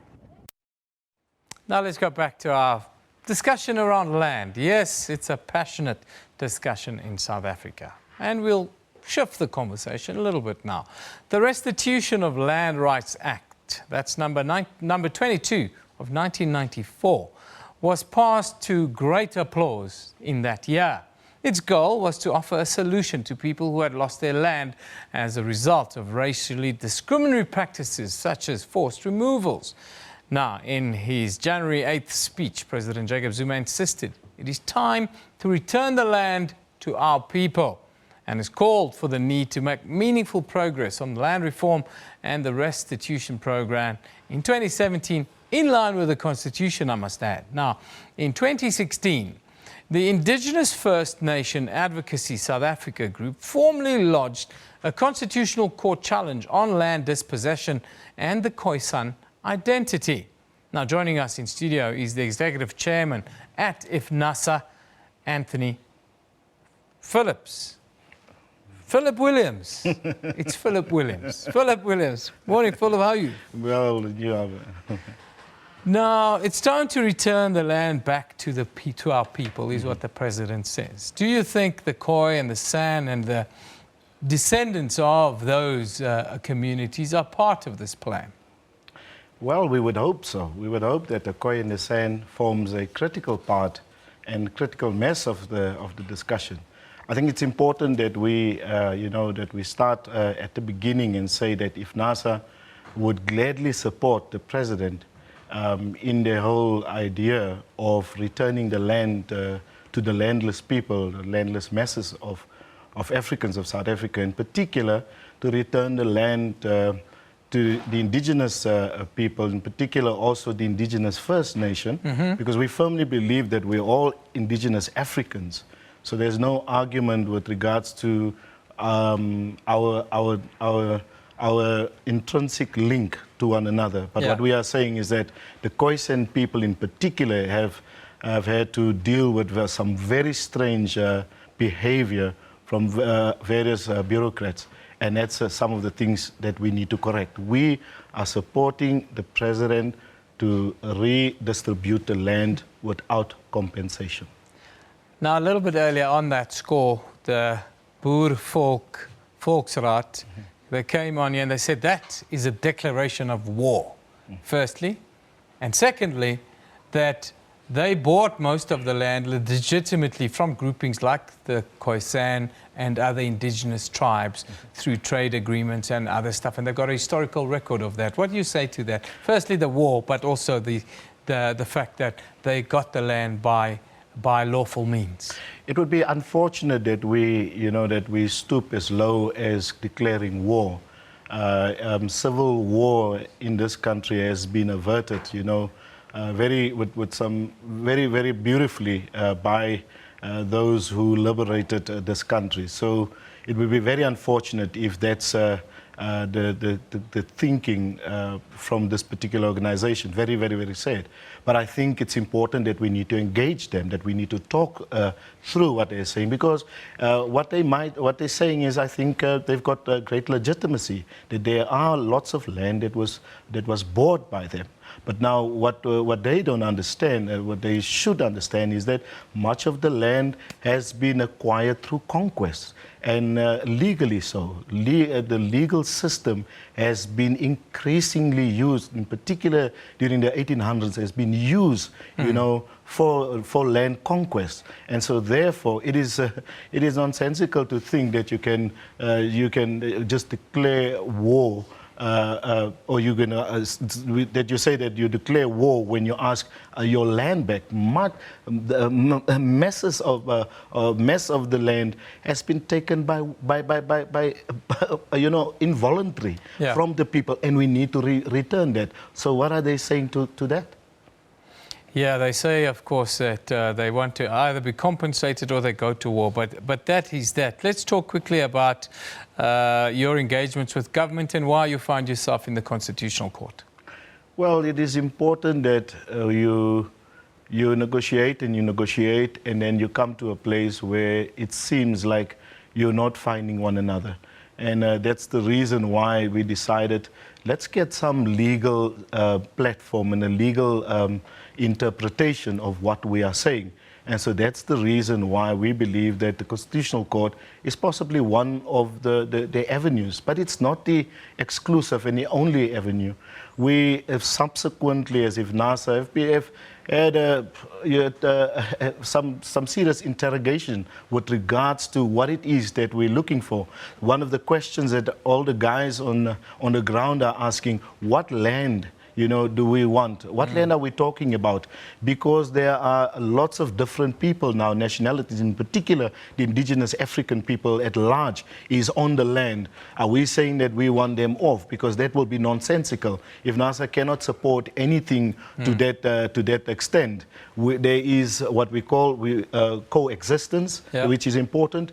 We're also calling on the government right now, we're calling on them for a land needs and rather a systemic land needs. and Land Rights Commission that must be called into So life. this commission that you're talking about, you want this commission to do a proper audit, absolutely, and a proper needs analysis, and then in an effective way redistribute land to those most needy communities. Absolutely, and I think the operative word is called systemic. Systemic land needs land rights redress commission that needs to be called into life, because there's vast amount of land that's laying all over the place. But nobody can say here right now, here's empirical evidence that, scientific evidence that this is the amount of land that we have. So we need that land to finalize the land audits. But we need this commission to sit down so that we can have an honest discussion as to what land we're talking about, where is this particular land, who owns the land, and then how do you do and go about with the redistribution. Now, the Khoisan identity question, the land restitution question, and the dispossession question, are you confident that you'll be able to have this adequately addressed? Absolutely. I think what IFNASA has now done is we are just in the process of developing a new platform which is called a dialogue that specifically looks into identity and race. We believe that racial categorizing is at the heart of the problem. And therefore, we're saying that racial categorizing is perpetuating racism. And we don't believe, as we said in previous interviews, we don't believe there are black people. We believe that we are all indigenous African people. So that label that we have put on, and this is a label, by the way, it's a colonial label that has been put on all of us. Some have been made colored, some have been made so-called black people, some have been made white people. What is this? It can't be, we can't leave it uncontested. We have to look into that, and we believe that part of what we are developing will change all of that. Thank you very much for joining us today. Philip Williams is, he's with IFNASA, and they've launched a constitutional court challenge to deal with the Restitution of Land Rights Act of 1994. Thank you very much for being with us. It's an interesting how the land issue is going to play out. We're asking a lot of questions. Maybe you can stick around and see what our viewers are saying. Of course, we're running a poll, and this poll: can South Africa afford to take back the land without compensation? Do you believe that? Yes, we believe that we can. You don't think that economically it will be a train wreck for South Africa? Absolutely not. We're scared of nothing. What we have done, we've not done the calculations, and it's just pure, scare tactics. And we believe that we have enough. South Africa's got enough reserves anyway, to cater for that. The real McCoy says yes, we can take it back, no doubt. Andrew comes in. There is a huge difference between a stolen car and running and paying for a farm. Cannot compare the two, says Andrew. Christian Kleinans says, the BLF is a crony capitalist-funded lobby group using lies to destabilize land to make easy pickings for their masters. A conspiracy is what he says. Spelele says, this Andries Breitenbach is so delusional and his sentiments are dangerous to our country, says Sipelele. Tamsanga Maikiso, he says, Andries Breitenbach has the land history quite wrong, but his suggestion for anthropologists to be involved must be considered. Now, that's a very interesting one. Yes, we're talking about the land. It's uncomfortable for most parties. I'm going to try and get a clip of Andries Breitenbach back into the mix. For if you missed it a little bit earlier, after the break, you can get a view of what Mr. Breitenbach is saying.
Welcome back. We're talking land now. The Boer Afrikaner Volksraad, which claims to have 40,000 members, said they would take land expropriation without compensation as a declaration of war.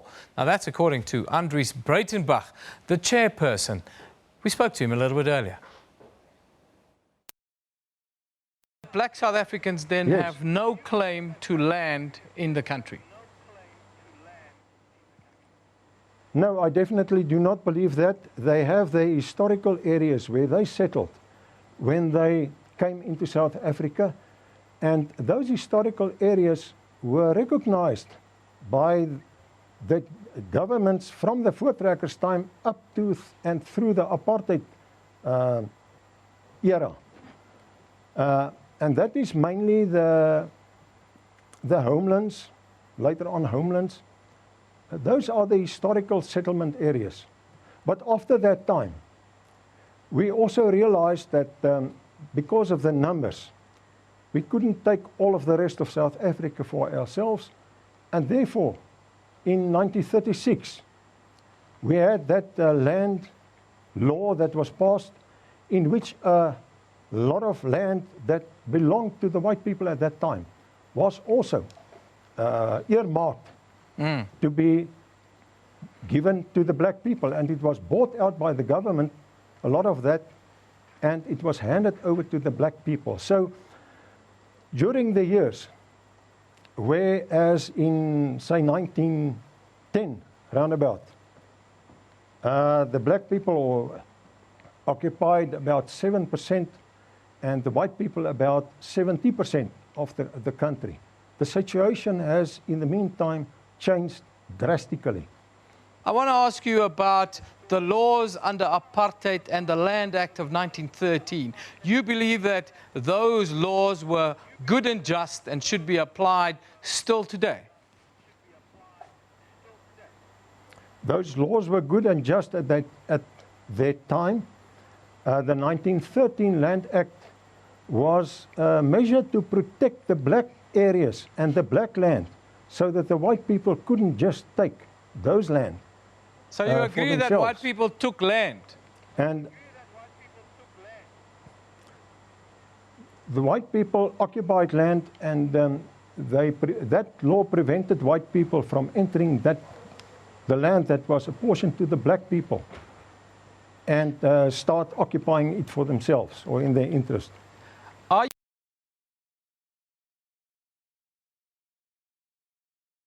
Well, that was an interesting conversation I had a little bit earlier. You can watch it back on YouTube. Just put in Newsroom, the date, today's date, that is, the show will pop up, and right at the top of it, that's the main interview we did today. Interesting take on it. Now, of course, this year, during the State of the Nation address, President Jacob Zuma announced that the government would embark on radical socio-economic transformation, with land and land reform being top of the agenda. Now, the question of expropriation of land also came forward in the place of failing and slow willing buyer and willing seller land reform systems in place here.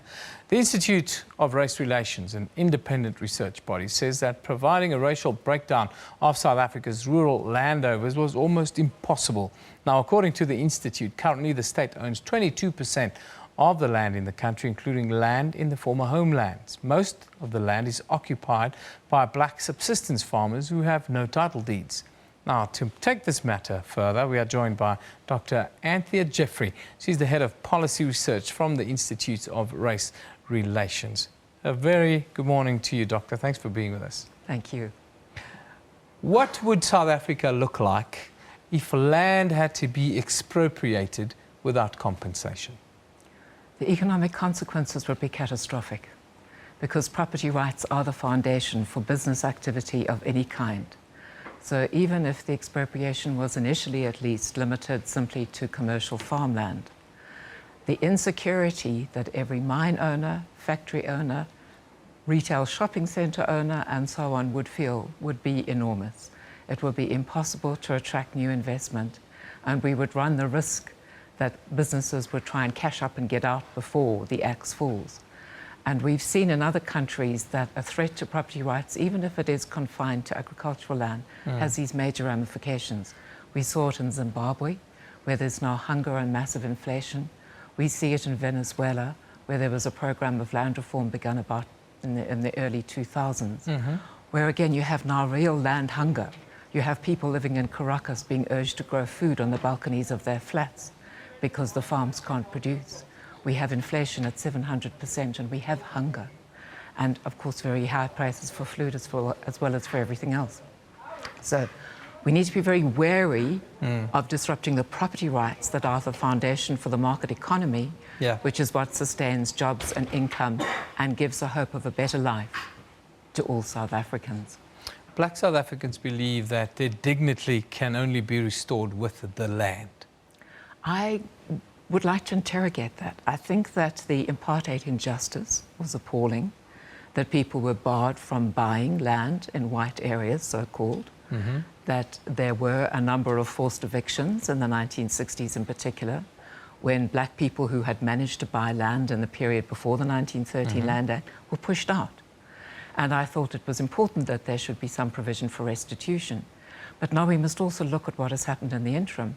And Gugelian Quinte, the minister, has himself said that we no longer have a great mass of people who are interested in farming. We now have a very rapidly urbanizing society. We have people who would like to come to the towns and cities, who would like to have land for housing, who would like to have jobs and to be able to earn an income. We do also have some people who would like to farm. And we have organizations like the African Farmers Association of South Africa who complain that the government's approach is the wrong one. They talk about the big ideology, but they don't talk about the kind of practical help that would enable black farmers to expand, to become more successful commercial farmers, bigger operators, and that there are a whole lot of practical things that need to be done to achieve that at a low level, infrastructure like roads. But critically speaking, that they must also have ownership. And this is where there's a kind of almost a con at the heart of the government's rhetoric about land. It's saying it's going to restore land to the people. What it's actually talking about with expropriation is taking land for the government. The government ends up as the owner of that land. And it has no intention of transferring ownership to individual black people. Its policy is leasehold only. And African farmers have been saying, please, we want ownership. And this has been denied by the government. So it seems very ironic that we will end up with land nationalisation rather than real reform. Is that not maybe the best way forward, considering what's been happening in South Africa in the last 20 years? Houses, land's been given back to people and so forth, and then out of desperation those people sell it. Should the government not hang on to the land and then lease it to people to make sure that they don't sell land to benefit immediately in the short term and rather create sustainable lives on that land? Perhaps you need an initial short period of leasehold, but if it's too short, then it also becomes a recipe for preventing any success, because a black farmer then can't raise working capital, hasn't got collateral. And so I think you need a process where you identify those who really want land, you help them to become successful commercial farmers. Perhaps you should recognize the extent of mentorship that is actually coming from the white farmers at the moment and see them as a resource to be used. And critically, you also need a growing economy. Part of the reason why people are simply selling is because they feel the difficulty of making a success of farming, which is perhaps the most difficult business of all. And it's made more difficult when we have a stagnant economy. It's not like a job. You have to immerse yourself in the life 100%. I want to ask you about your research before we close up. You talk about it's almost impossible to get a racial breakdown of South Africa's rural landowners.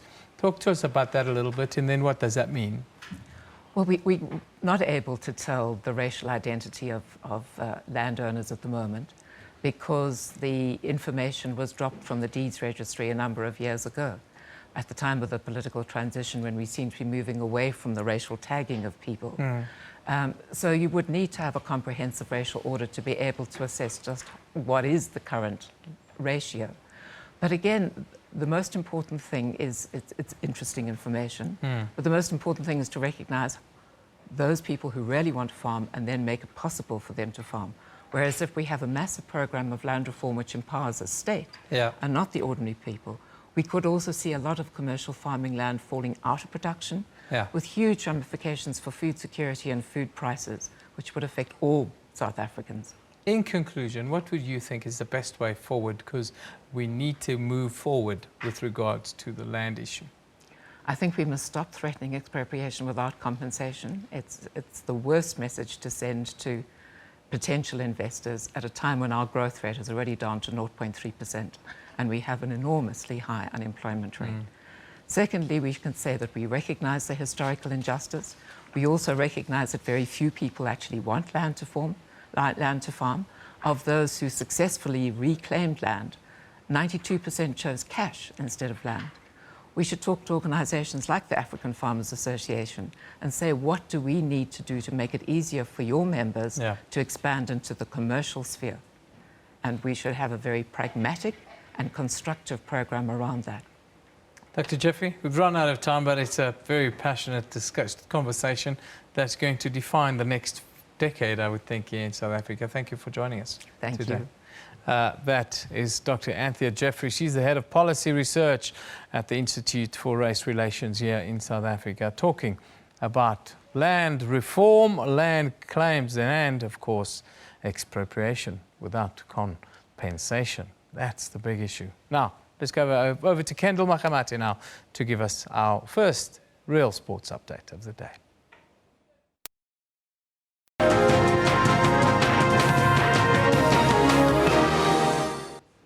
Thank you very much, Evan. Good morning to you. In time for the sports. Now, our top story for today is about cricket, where the South African cricket team will continue to fight back tomorrow after a dismal start to the first test against New Zealand in Dunedin. The Proteas will resume day 2 on 229 for the loss of 4 wickets, thanks to a spirited century by opening batsman Dean Elgar after losing 3 wickets early on. And bowling for New Zealand, Trent Bolt. Captain Faf du Plessis won the toss and, with the surface a mystery, decided to bat. The first such decision in 22 test matches in that country. The South Africans wanted a good start, but the complete opposite happened. Opener Stephen Cook managed only 3 runs before he was trapped leg before wicket by Trent Bolt in the 9th over. That is poor judgment. Neil Wagner then struck twice in 1 over. He bowled Hashim Amla for just 1 run and then got rid of JP Duminy, also for 1. 3 batsmen back in the pavilion in the first session, a mere 22 runs on the board. Elgar and du Plessis then got stuck in. They put on 126 runs for the 4th wicket and made the most of the batting conditions before du Plessis was dismissed for 52. Going high, this could be out. It is out. Although wickets fell around him, Elgar kept his cool. He was dropped by wicketkeeper BJ Watling with his score on 36 just after lunch, but his patience and immense powers of concentration were eventually rewarded. He scored his 7th Test century and batted throughout the day for his unbeaten 128 to put South Africa back on track. Tough, very, very tough. At first thing this morning, he got through that tough period, and now he has reaped the rewards with a 7th Test match chun. He was supported well by Themba Bavuma, who was unbeaten on 38, his innings featuring 7 fours. They survived the final session and the new ball with an invaluable unbroken 5th wicket partnership of 81 runs. Liesl Zankel, SABC News. Now, of course, staying with cricket news, India captain Virat Kohli said the 75-run win against Australia in the 2nd test was the best under his captaincy, after his side fought back to level the 4-match series at 1-1 in Bengaluru. But this was overshadowed by an on-field incident by his counterpart Steve Smith, which Kohli stopped just short of calling cheating. Now, Kohli accused Australia counterpart Steve Smith and his team of crossing the line by looking towards the player's area while deciding whether to review the umpire's decisions. Smith was given out leg before wicket for 28 in the notorious 2nd innings off a delivery by paceman Umesh Yadav that stayed low and struck him above his left boot in front of middle stump. Smith and partner Peter Hanscombe were then caught looking towards the area outside Australia's dressing room, where television replays can be seen while discussing whether to review the verdict, prompting umpire Nigel Long to intervene. Players are not allowed to have any outside input while challenging the umpire's decisions according to the rules. Yeah, I obviously got hit on the pad and looked down to Petey, and Petey sort of said, look up there, and I turned around and said, what do you reckon? And that was a bit of a brain fade on my behalf, and yeah, shouldn't have done that. I saw that 2 times happening when I was batting out there. I pointed it out to the umpire as well, that it's happened twice that I've seen their players looking upstairs for confirmation. And that's why the umpire was at him. When he turned back, the umpire knew exactly what's going on, because we observed that. We told match referee also and the umpires that they've been doing that for the last 3 days, and this has to stop, because there's a line that you don't cross on the cricket field. Sledging and playing against the opponents is different, but I don't want to mention the word, but it falls in that bracket. So I would never do something like that on the cricket field. Thank you, man. Sir, is that word cheating? I didn't say that, you did. Now, Bidvest Vets have moved to the top of the Absa Premiership standings, even though they played a goalless draw against Chipa United at the Sisa Dugashi Stadium in Mdantsane last night. The match between Orlando Pirates and Premiership title contenders SuperSport United at the Orlando Stadium ended in a 1-1 draw. Pirates are 10th on the log, while United are 3rd behind Wits and Cape Town City. And in another match, Platinum Stars registered a 3-0 win against Golden Arrows at the Royal Bafokeng Stadium in Phokeng to move into the top 8. It's crunch time for Orlando Pirates, who are currently having one of their worst seasons. The Buccaneers have conceded 12 goals against 2 Pretoria sides this season. However, there's still a lot to play for. Pirates are eyeing a top 8 position with a change of fortunes under Shell Unovret, while SuperSport United are gunning for the league championship under Stuart Baxter. Thabo Mnyamane punished a ball-watching Pirates defense as he unleashed a powerful shot past Brighton Mhlongo after winning the ball inside the penalty area. Could be a chance here, and it's a goal! The home side pushed forward and Thembinkosi Lodge made up for an earlier miss as he drilled the ball into the net. And he gets the equalizer! They've done it again, Pirates! They've come from behind again! And the second half substitute, Tandai Ndoro, should have won it for Pirates at the death, but it wasn't to be, as the two teams circled for a share of spoils. What a chance! It's a marvellous point, because a draw is a draw. It's 1 point. What is it? A draw can either get to your heart or it can get to your head. Now, this one didn't get to my heart. This one I'll have to deal with it in my head, but the heart feels okay. Of course, we want to win games, but I'm also learning. It's my first 2 weeks down here, but so I'm happy that we get back again, and I'm also happy that we can show everyone that we are on the same level as the top teams, and hopefully we can compete a little bit better with them in the future. In the Eastern Cape, the high-flying Bidvest Vets couldn't dismantle Chipa United's defense. The Clever Boys were camping in Chipa's half in the first half, but had nothing to show for it on the scoreboard. Chipa, with the return of Rulani Manzini from suspension, had a better second half as they took the game to Vets but failed to score.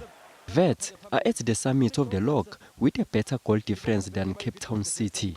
Mduduzi Ndlovu, SABC News.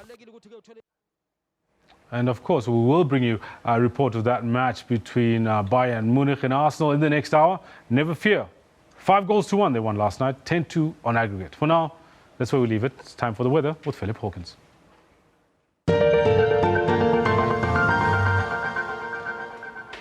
Yeah, thank you very much. Well, let's start off by taking a look at Southern Africa. And of course, we're going to have to start off by taking a look at what's happening with Tropical Cyclone Enao. This is over the last 12 hours to 24 hours. What we've seen is it making landfall. It did distribute its rain and a lot of wind as well around the entire northern regions of Madagascar over the last 24 hours. And as we saw it making landfall, we saw wind speeds sustained up to and surpassing 230 kilometers per hour. So very, very strong indeed. It equals up to about a Category 4 hurricane. So indeed, very serious there. You can see it at the moment. It's sitting inland over the northern parts there of Madagascar. It's causing widespread showers and thunder showers there. We've seen reports of flooding in some areas as well as landslides. So definitely wreaking havoc over the northern parts of Madagascar. We're also seeing showers and thunder showers in a rather dense band through that far western part of Zambia and into the eastern parts of Angola as well. Showers and thunder showers for tomorrow concentrated on South Africa's eastern coastline. We're seeing about a 60% chance of showers there for tomorrow. We're also going to see that extending north, and of course it's going to start to come in towards the eastern coastline of Mozambique. By tomorrow we're going to see that, we're going to see now moving a little bit further south. It's now over the central to southern regions of Madagascar. So again, definitely something to look out for there. Let's take a look in a little bit more detail what's happening with your temperatures today. Now, of course, it's going to peak nice and warm there in Cape Town, 25 degrees. We're going to see a mostly sunny to sunny day there. What the icon is picking up there is just a little bit of passing cloud cover. So not too much to worry about in Cape Town. Isolated showers over many other parts of South Africa for today, which is great news there. Serowe is at 28 degrees.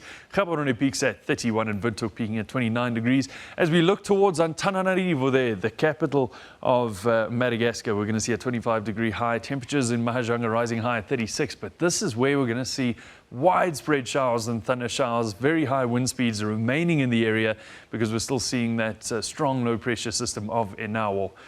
Now, Lilongwe peaks at 27 degrees for today. Moving further north, we're going to see temperatures rising steadily. 28 degrees in Kigali, 38 degrees by the time you reach Juba there in the north. And moving towards Nairobi, 29. Mombasa at 31 degrees in Dar es Salaam. Mombasa at 34 in Dar es Salaam at 31 degrees Celsius. The northern parts of Africa expect isolated to scattered showers around Gabon. The southern parts here of West Africa are going to expect at least isolated showers, and we might just see some rainfall in Ethiopia as well, but very, very light rainfall indeed. A low pressure system moving north of Africa is going to bring in a little bit of moisture to that area as well, but again, it's only going to be isolated showers as we start to see these spring conditions moving in. We're still going to see these low pressure systems north of Africa here, but those are going to begin to become less and less common as we move through the next 3 months of Northern Hemisphere spring. And then, of course, into summer, we're not going to see much of that low pressure activity anymore either. Moving on into the temperatures for today. We're going to see a nice warm one there in Cairo, 28 degrees. But nearer that low pressure system, we're going to see temperatures of about 14 degrees in Benghazi and Tripoli. Finally, we take a look at West Africa. And of course, warm temperatures persisting around Rabat, 26 degrees, Los Palmas, 27. And as usual, Lagos peaking in the 30s. That's where we're going to leave your weather for now, but have yourself a great day.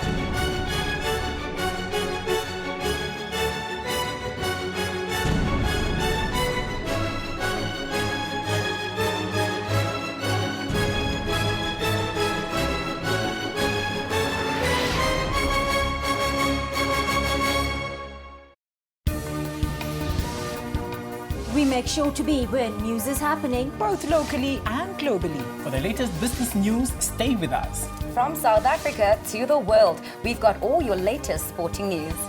Don't miss our weather updates every hour. Stay tuned to News Today, Monday to Friday, from 3 to 5:30 p.m. here on SABC News.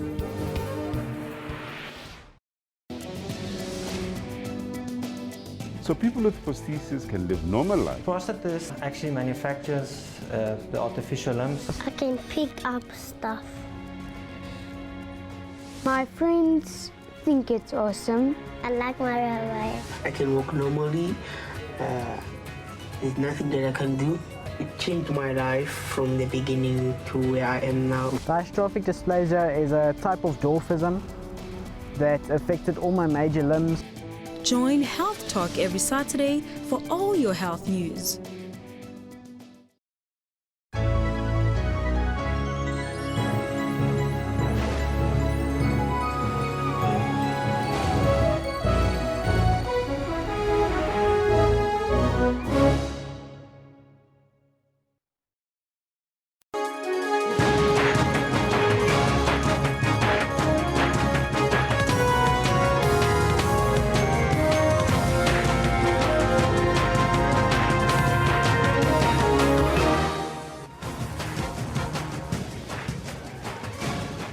It's 1100 hours Central African time here on the Newsroom. I'm Elvis Preslin. And I'm Kendo Bakhamat. We'll be with you until 12 o'clock. Now, today we focus on the expropriation of land without compensation, where black communities continue to languish in poverty, while descendants of those who dispossessed their ancestors of the land, they benefit from their riches. So, we are conducting that poll, Kendall. Exactly, and we're asking you, can South Africa afford to take back the land without compensation? We've got responses from you. We've got 100 votes that have come in so far, and 54% say yes, South Africa can afford to do that. 46% say no. Well, very close there. 21 hours to vote. You can still get on there and vote. But you're also sending us some tweets on the matter. Coleman says, is it fair for Andries to say that whites own 70% of land, but our people don't have land to build houses? As real arrogance, says Coleman. As it stands right now, Coleman, blacks only own 13% of the land in this country. And the land bought, but the land should never sold. Land was never sold. Mabangwa says Parliament needs to act soon, or Zimbabwe's situation is not far off when people resolve to get it forcefully. Sibusisa Molete says, Newsroom, what exactly are we planning to do with the land? Good question there, Sibusisa. Well, some communities did get their land back, but they decided to get compensated instead. The president said that we should keep the land. Wilfred said the land bought, but the land must never be sold. There's a point there from Wilfred. Keep your land and let's work on the land. It's collateral. But we're also conducting a question. We're asking you that question on the day as millions of rands that were stolen at OR Tambo International Airport, Kendall. And we're asking you, what is your view on that? With millions of rands stolen, not in broad daylight, but at 8 p.m., with thousands of people milling around the International OR Tambo Airport. Now, we've got some comments from you. Lachasa says, all I can say is that there is no smoke without fire. OR Tambo robbery. Inside job, he calls it. Godfrey says, wait until they start killing each other for those millions, then the truth will prevail. Yeah, there's the infighting between the SABC, the private security, we understand, at OR Tambo, and of course Robert McBride brought that up. Phoenix says, highly organized robbery with a lot of help from authorities. Hashtag Mash says, while we're busy worried about SASA, people take 24 million so easy. We are in trouble, South Africa. And it seems like those are all the comments thus far. You can keep them coming. We'll read them as we continue. But right now, let's take a look at your news headlines.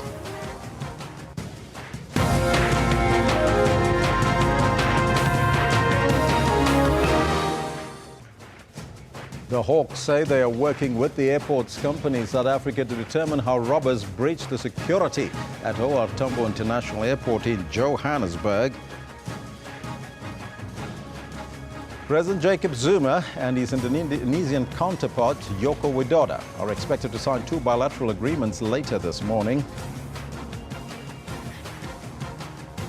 And it's a big day for women around the globe as we mark International Women's Day today. And the theme, women in a changing world of work. We'll discuss that in the program coming up. Now that's what you can expect, but right now let's find out from Kendall what's happening in the world of sport. Very good morning once again, Kendall. Elvis, thank you very much. Once again, it's really about the cricket, about how the Proteas have prevailed with a white ball. And now they're trying to see if they can do the same with a red ball. Quite a lot happening on the sports front. Most of it's around about midnight or so. But good morning to you. This is what we have for you in the sports today. You know what he can offer. Pulls it away. That'll be the 100. That will be Test match century number 7 for Dean Elgar. Magnificent performance. And unbeaten Dean Elgar anchors South Africa's innings on day 1 of the first test against New Zealand after an early wobble. Brilliant day at the office for Dean Elgar. Well done. Great support from, first of all, Faf du Plessis, and now from Temba Bafuma. Yeah, man. Great ball. Brocky's in here. Brocky scores. Offside flag was up. SuperSport United coach Stuart Baxter bemoans poor officiating as his side is held to a 1-1 draw by Orlando Pirates. It's just a shame that 2 100% goals are taken away from us. And That's annoying. Finals. German giants Bayern Munich destroy Arsenal by 10 goals to 2 aggregate, kicking them out of the Champions League. Next job for Arsenal, stay professional, stop it becoming 10-2 on aggregate. They might not be able to. It's Douglas Costa, it's Vidal. It's the same score as it was in the first leg. It's 5-1 to Bayern Munich. And Namibian sprint legend Frankie Frederick steps down as the head of the Olympics bid committee as reports surfaced that he's being investigated for receiving a bribe. If you want more detail on all of that, make sure that you stay with us. As Elvis brings in the news, I'll be with you at 11:35. Thank you, Kendall. Top story this hour.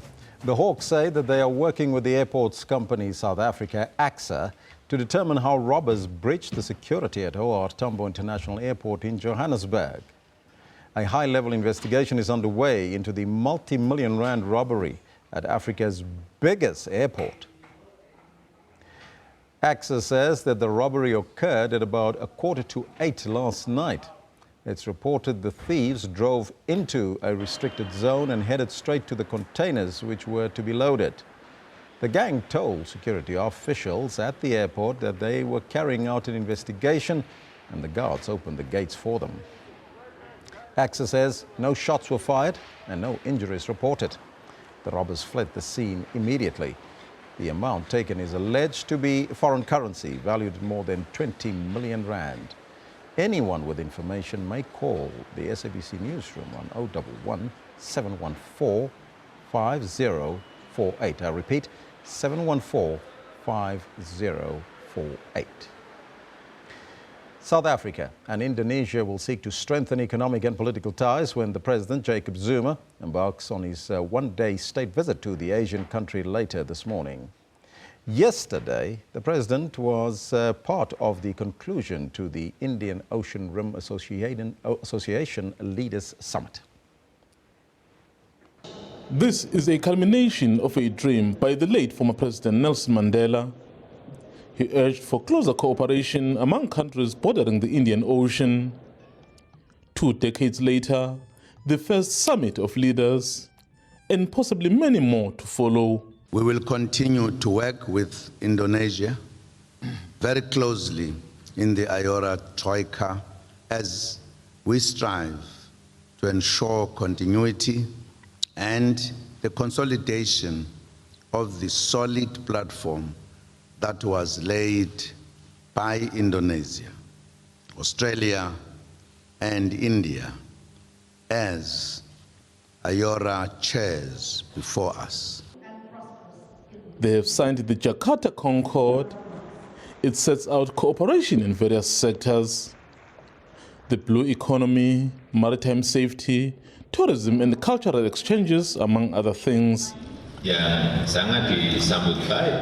In the Concord, we reaffirm our commitment to promote maritime safety and security, increase trade and investment cooperation, advance sustainable and responsible development, elevate academic and science cooperation. For thriving trade, these countries have agreed to eliminate any possible security threats.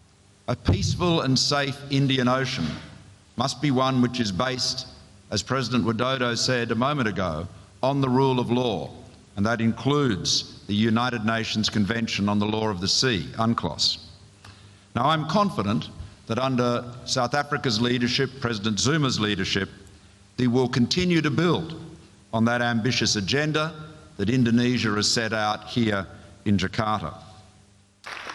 South Africa will be the next chair of the organization from later this year. President Zuma also used the opportunity to meet Sri Lanka and Australia on the sidelines. What's become clear is that leaders here have realized that working in silos won't help advance the region's interests. And the move towards strengthening the organization's institutions is one step towards full cooperation. Mzwandile Mbej, SABC News, Jakarta, Indonesia. Now, the Africa for Women's Conference will get up to speed today on International Women's Day. Now, the conference, which started yesterday in Port Elizabeth, is graced by women from the African continent. The meeting will critically look at the economic opportunities for women in Africa. The conference is a platform to empower and celebrate women. The aim is to assist women to reach their full economic potential. Networking and creating intercontinental economic ties are also on the agenda. This year's Africa for Africa Women's Conference is focusing on sustainable livelihoods, where women cooperatives and SMMEs have to be central to economic development, especially local economic development. We are here focusing on the 3 sectors plus finance: tourism, agriculture, textile. And those 3 sectors are the main sectors that you find women active as participants, but they're not at the level that they're expected to be. And this conference is meant to change exactly that. The conference itself serves an economic platform. The exhibitors here are reaching new markets while they also gain knowledge. It is very nice to have your own business as a woman. Due to there's a lack of employment nowadays, so it's good to open your own business. You build your own empire. Any opportunity to be in such setups, such events, being able to communicate and network with other people within business and even general, civilians, that's always a great opportunity. The main vision is to unite African women for sustainable economic emancipation. This is very important. First and foremost, it brings together women from Africa. And this is how we want to expose the talent. We want to create platforms for networking and also hosting of events, which is one new area in terms of boosting tourism in the country. There are 35 local and international speakers scheduled to share their knowledge with more than 500 delegates. Iwe Poti, SABC News, Port Elizabeth. International Women's Day is celebrated on March the 8th every year. That's the day today to mark the contribution of women to society across the globe. The International Women's Day movement has helped to bring about a major change in the world, but there's still a long way to go before women get the same respect that they deserve from men. The theme for this year's International Women's Day focuses on women in the changing world of work. Planet 50-50 by 2030. Dr. Amelia Molka, who is the postdoctoral research fellow at University of Pretoria, now joins us here today. Very good morning to you, Doctor, and welcome. Morning, Elvis. Happy International Women's Day to you. Happy International Women's Day. What does this day mean for women all across the world, do you think? Well, firstly, I think the significance is if we reflect back on the past. This year marks the 106th official anniversary of when Women's Day was first celebrated. So to go back in time, in 1908, there was a march in New York City by 15,000 women.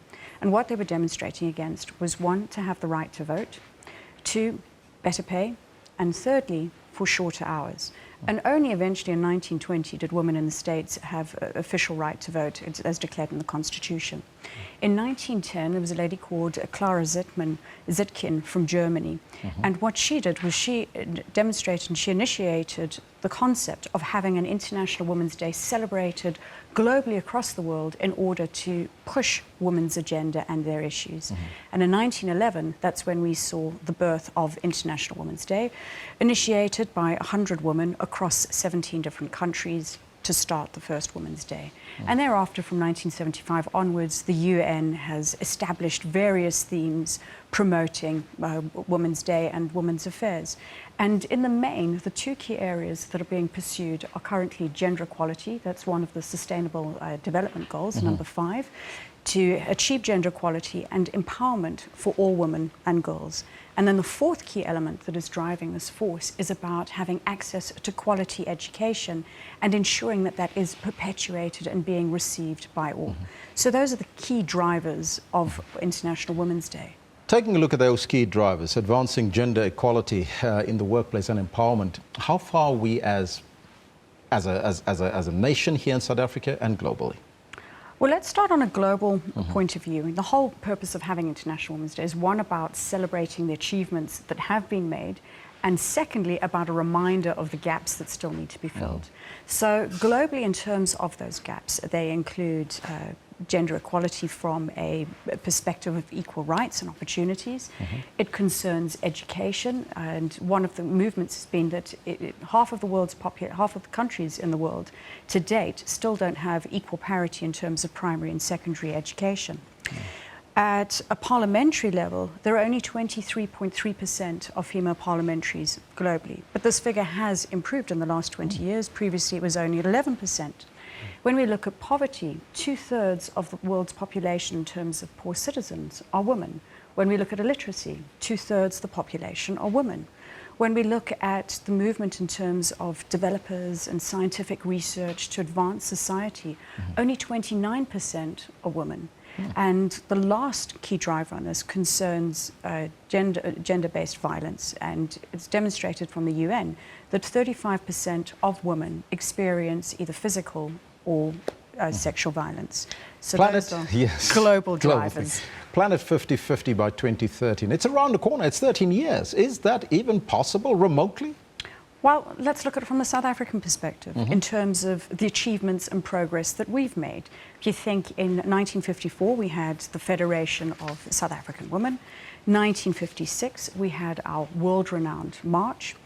1995, there was the Beijing Conference for Women, which was very instrumental in terms of advancing legislation.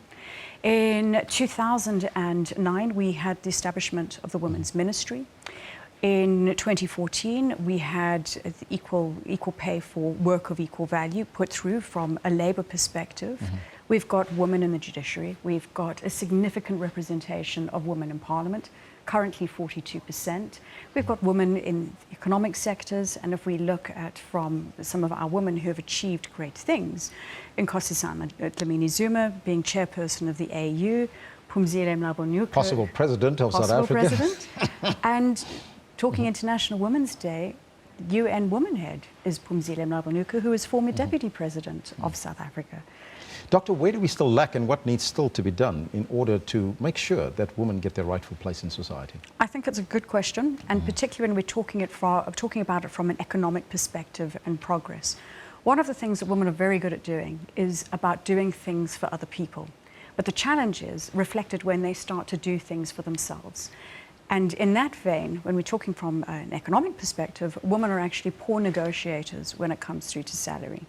That stems from a number of reasons. One, from resistance to conflict. A second component in terms of socialization. If you've grown up in an atmosphere where you have been complacent, that if you're going against those social norms, then that goes against your congruence. Other aspects is their perspectives between money and society. A third component concerns the differences in opinions in terms of when men express themselves may be perceived as being assertive, but if a woman expresses herself in the same manner, it's seen as aggression. So doing the same things, but having different perceptions from audiences. A fear of rejection. No one likes to hear the word no, but there's a necessity to overcome those constraints and to demonstrate and understand your value and what your contribution is to whatever business you are applying to. Economic emancipation for women in our lifetime? Definitely. Yes. And that's why we have to talk about these components to put the message across for women to believe in themselves and for men to appreciate their value too. Doctor, I thank you so much for your time and joining us here in studio. As usual, what a pleasure to have here Dr. Amelia Molka, who is the postdoctoral research fellow at the University of Pretoria. Well, let's move on to our theme for today. Very focused. 178 families that were forcefully removed from their land in Kwelane, near Mthatha in the Eastern Cape, have finally been compensated. That's nearly 20 years after lodging their claim. They will now share 27 million rand payout. This is Zwelinzima Gilindaba, one of the victims of a forceful removal in 1959. Gilindaba, his family and hundreds other villagers had to leave their ancestral land to make a new beginning. And thanks to the land restitution process, their dream of being compensated is now real. It was painful to be forcefully removed from the place we grew up in. We had no choice but to come here and cultivate the land. The only thing I did not like is that we were not compensated. I am so happy that we are finally compensated. The claim was lodged in 1998. To me, this is a dream come true. I also don't believe this when I think of the way they were removed. No one ever thought this day will ever come for us to benefit from that land. The Land Claims Commission says its work is continuing to ensure all valid claims are realized. We are continuing to do the work. You will see us here and there, but it's not only the Eastern Cape. We're dealing with the restitution of land rights, giving back dignity to various communities around the country. More than 17,000 land claims have been lodged in the Eastern Cape, of which 16,000 have been completed. Fundiswa Mhleko, the SABC News, Mthatha. Well, and therefore we're asking you the land question today in our poll. We'd like to find out from you, what's your thoughts on what is currently happening in the country? Can South Africa afford to take back the land without compensation? There's a number of hashtags there. Now, 100 votes thus far, 54% are saying yes, 46% of you are saying no, we can not afford to take back the land without compensation. Real McCoy says yes, yes, and yes. This one from Andrew says, there's a huge difference between a stolen car and running and paying for a farm. We cannot compare the two. In response to what was earlier said in this program, Christian Kleinaan says the BLF is a crony capitalist funded lobby group using lies to destabilize land to make it easy pickings for their masters. It's a conspiracy, says Christian Kleinhaus. Sipelele says this Andries Breitenbach is so delusional and his sentiments are dangerous to our country. Tamsanka says that Andries Breitenbach has the land history quite wrong, but his suggestion for anthropologists to be involved must be considered. Yeah, that's a good one there. So keep them coming. We'll read them as we continue today on the question, what do you think? Can we take the land without compensation? Well, let us know. Now, with torrential rain in many parts of South Africa having led to numerous flooding events already, property owners need to be aware that you are potentially exposed to additional liability in such cases. Property owners are to some extent held responsible for the flow of storm water on their properties. The reasoning for this is that because urban tenants have been developed, the flow of water on the property is no longer natural. Therefore, if storm water runoff from an individual's property causes damage to your neighbors, it can be argued that this was due to your negligence. In the case of flooding-related third-party claims against the property owner, an insurer might well refuse to pay for damages if it is found that the owner did not make every effort to control the flow of stormwater.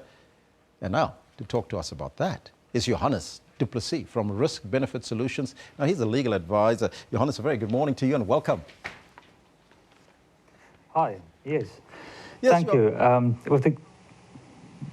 I'm sorry, go ahead. Quickly, Johannes, just to find out, why should the property owner be held liable for the flow of stormwater on his property and the neighbor's property? Well, normally, an owner of a higher tenement has the right to discharge water onto the lower tenement, and the lower tenement's owner has the obligation to receive water from the higher tenement. But because in urban and suburban areas, the water and the natural water flow has been changed by the development of the area and the land, that higher tenement no longer has the right to discharge water onto the lower tenement, and the higher tenement's owner becomes liable for the state of affairs of that higher tenement. Now, which steps can you take to ensure that you are not liable for damages due to water flow on your property? Well, a higher tenement's owner is supposed to ensure that his gutters is in place, and he can relay the water with pipes and trenches. Is supposed to, in terms of case law, to relay the water onto the street and away from the lower tenements or his neighbors. Now, if we can say that that is the steps that you should take, do cases like these come up very often here in South Africa? It does actually come up often, and dating back to 1904, these cases actually have been found that the higher tenement is liable and is supposed to relay the water away from the lower tenements. Is it only civil liability that the owner might face, or are there perhaps criminality involved as well, where they can be criminally held liable? Well, civil liability, definitely. In the case of criminal liability, you need intention, and intention's definition has been expanded to foreseeability. If the owner foresees that it is possible that this discharging of water would cause damage to his neighbors and he allows it, then we could say that he could be held criminally liable for causing damages to his neighbor's property. Now, insurers are sometimes very reluctant to pay these type of claims. So what happens then if the insurer refuses to pay the damages if found that the owner did not make enough efforts to control the flow of the storm water? In that case, the owner is supposed to firstly ensure that he controls the storm water with regards to proper relays and trenches away from his neighbor. In the case an insurer finds that the owner did not do that, and it is a clause in the insurance policy that he didn't do it or is supposed to do it, then the higher tenement would be liable and would carry his own damages.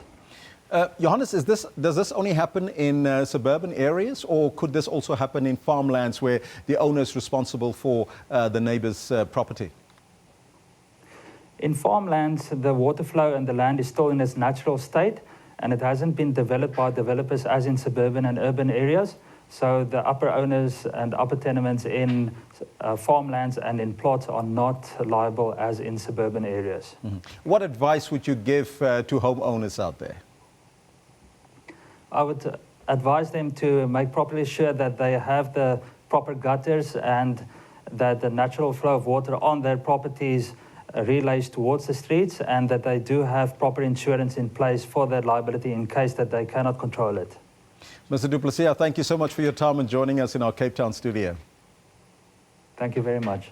Now that was some good advice there from Johannes du Plessis. He's a legal advisor from Risk Benefit Solutions. Meanwhile, the Public Enterprise Minister Lynn Brown is currently updating the Portfolio Committee on Public Enterprises on the performance of state-owned entities, or SOEs. Let's go there live.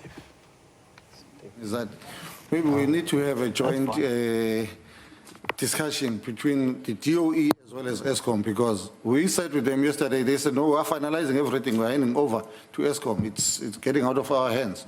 So, and they still at the research stage, because it's not even an issue that we've done with the research, all is done, the nuclear, it's affordable, the country will afford, so now ESCOM go and implement. No, it's still at the investigation and research stage, and we don't want to duplicate those issues. So I would suggest that going forward we deal with that issue. But I would want to get a clear answer on that issue of assets. But finally, Minister, the IPP, I get the prices. What is the current, I see when you're saying 2020, this is what's going to happen, and the closure of the 4 power stations in terms of people that are going to lose jobs. I see that it's, unfortunately, it's not going to be a problem because you won't be in power in 2020, so it's fine, we'll deal with it ourselves. But what is the current, what is the current status now on the IPP?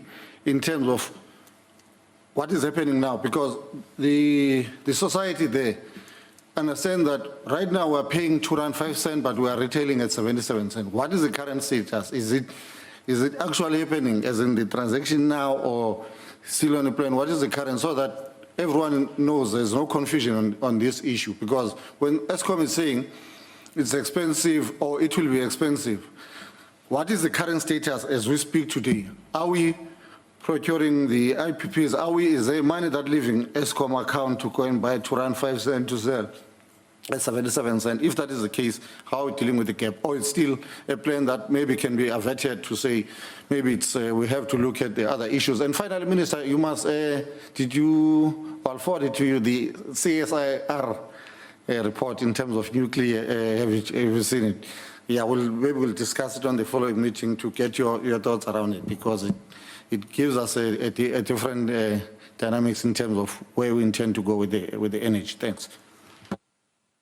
Honourable Singh. Thank you very much, very briefly, Chairperson, and thank you, Minister, for your responses. But I'm glad that you gave us a detailed response on the framework. And you know, one realizes there are 700 odd SOEs. But I think one, at some stage, will have to separate the men from the boys. Because some of those SOEs are marble clubs. You know, they were set up in the past just for the sake of having SOEs and appointing people to boards and having CEOs. And I think we really need to separate the real SOEs that contribute to the economy of this country and that need a framework agreement in the relationship between the boards and government. So maybe that's something you can take up moving forward. And then on Janelle, I welcome the fact that we're going to sometimes have this meeting, because we were expecting National Treasury, you remember last year sometimes, Chair, and they didn't come. We don't know why, but we need to get all the players in the room and lock the door and throw the keys away until we get to the bottom of this. And I know with your capable chairing, you'll be able to do that. And I suggest you chair the meeting, Honourable Chair, because you are our chair. Through you again, Honourable Minister, Eskom debt. I've really appreciated your statement where I think you appealed to Eskom to be a bit lenient on those defaulting municipalities. But can we sustain that kind of debt? I mean, what is the medium to long-term plan on this debt? I mean, Soweto is billions. We're going there, I think, next week as a committee. You know, what is your thinking on that with Eskom? And lastly, Transnet seem to be doing very well, but we understand they're being investigated by the Competition Commission for excessive pricing. Are you aware of that, and can you tell us something about that? Thank you, Chair. Honourable Mazoni. Thank you, Chairperson. Chairperson, I do understand that it's difficult for the Minister to answer some questions given the fact that there are going to be inquiries. But you know, the Minister does take us into her, I don't know what the word is, it's not really confidence, because I don't think the Minister does take us into her confidence. But I do want to say this. Minister, you just said you should come here more often. I couldn't agree with you more. I think the more that you come to our committee, the better, because having this one-on-one chat clears up a lot of issues. And it also, you know, there's always this concept, this thought that there's this animosity between the portfolio committee and your ministry, and there certainly isn't. And this kind of open dialogue is definitely what we need going forward, so that we clear up issues. Because as you've always said, if there's nothing to hide, then you'll come here and you'll give us the story. In that vein, Minister, could you share with us who the minister was who didn't agree with the state-owned entity shake-up? I mean, you know, it sounds pretty obvious to me that we need a shake-up in our state entities. The status quo simply can't remain. Financially, it's not viable. In terms of a unified state-owned entity organisation, it's not viable. So I'd be very interested to hear who disagrees with the shake-up. I'm interested also, Minister, to hear that you have a company that independently verifies the conflict of interests and the interests of all members that are appointed to boards. Who is this company, and, you know, do you make these reports available? Because I think it's very interesting that the appointment process of board members is often kept hush-hush, and I have no idea why it's kept hush-hush, because it should be something that's completely open, transparent, and we should know exactly what the criteria used is for appointing board members. And I must say, Minister, before you say it is transparent, I will send you copies of PIA documents where I have requested to find out how board members are appointed, and I'm told that I'm not allowed to know, and they appeal my PIA applications, so it isn't transparent, whatever you might be being told. And then my last point, Chair, 4 people resigned from Eskom, you said, because of your questioning the conflict of interest. In the light of making things public and not hiding anything, would you be willing to tell us who the 4 people were who resigned from Eskom? And also, Chair, the repercussions. There must have been repercussions stemming from the Denton report, because some of their findings were damning. Would you be willing to share with us some of the repercussions that we were following the release of the report? Honourable Marai, did you raise your hand? No. Okay. Honourable Minister.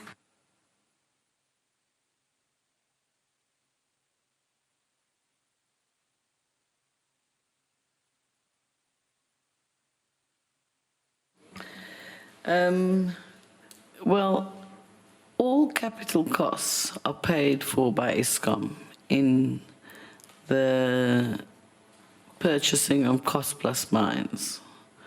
Therefore, naturally, it means that it belongs to Eskom. Now, you asked me who traded on all of these farms. I can't give you that list. I'm not operational in Eskom.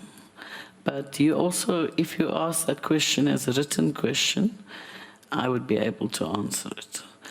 The second issue is, the issue of, I think it's a very good idea if we do have the meeting between Energy Committee and ourselves as DP, as the Portfolio Committee with DP in it. The issue is that even the President said it in his State of the Nation address, that energy coordinates nuclear, and Eskom is the procurer builder. And then Nexa is to do with battery fuels or something. So that's how it happens. So Eskom still has to report in. So Eskom reports into me for shareholder responsibility, but reports into DOE for energy issues around energy. Well, the problem about having a meeting on a Wednesday, unfortunately, unless we make another time, is that I can do what I'm doing now. I'm just not gone to cabinet committee meetings. I've now missed 2 cabinet committee meetings, and one is still in the process. I can catch it at the end. Or it's a cabinet day. And that's the problem, because you meet on a Wednesday. And so that's the difficulty I have with coming to the meeting. But I absolutely agree that it does take away all the kind of inability to, we just don't meet each other to be able to talk about things. Honourable Singh, you raised the issue about separating the boys from the girls. No, separating the boys from the men. Okay. Or the girls from the women. But the issue here is that we're not talking about all 700. We're actually talking about Schedule 2 and 3. 2 and? 21. And they're 21 companies. But just the 21 companies alone, it's in somebody's department. So I don't kiss and tell. I would be very reluctant, Honourable Member Mazzoni, to tell you who wrote to me on this issue. The thing that I have to do now is to convince people. I've got to be, and also, maybe we're not thinking about all of the processes. By what time, Matsi, would we be able to give the Portfolio Committee a report on where we are? Thanks, Minister. I think the report we're expecting to have it ready by the end of March. That's when we intend to go to Cabinet to endorse the concept paper, and then we can start engaging outside Cabinet and outside government departments. But just also to say that on that process, there's a criteria that has been developed to do exactly what the Honourable Member is talking around. So there's a criteria of a 5-pronged approach, so that you are also able not to thumbsuck the process, but then you are able to do what Minister is saying, convince people from a principle base. Thanks. That's the Portfolio Committee on Public Enterprise looking into and having that spotlight on the SOEs.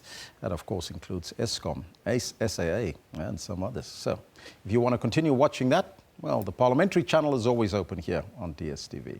But right now, it's time for your sports news with Kendall Bakamate.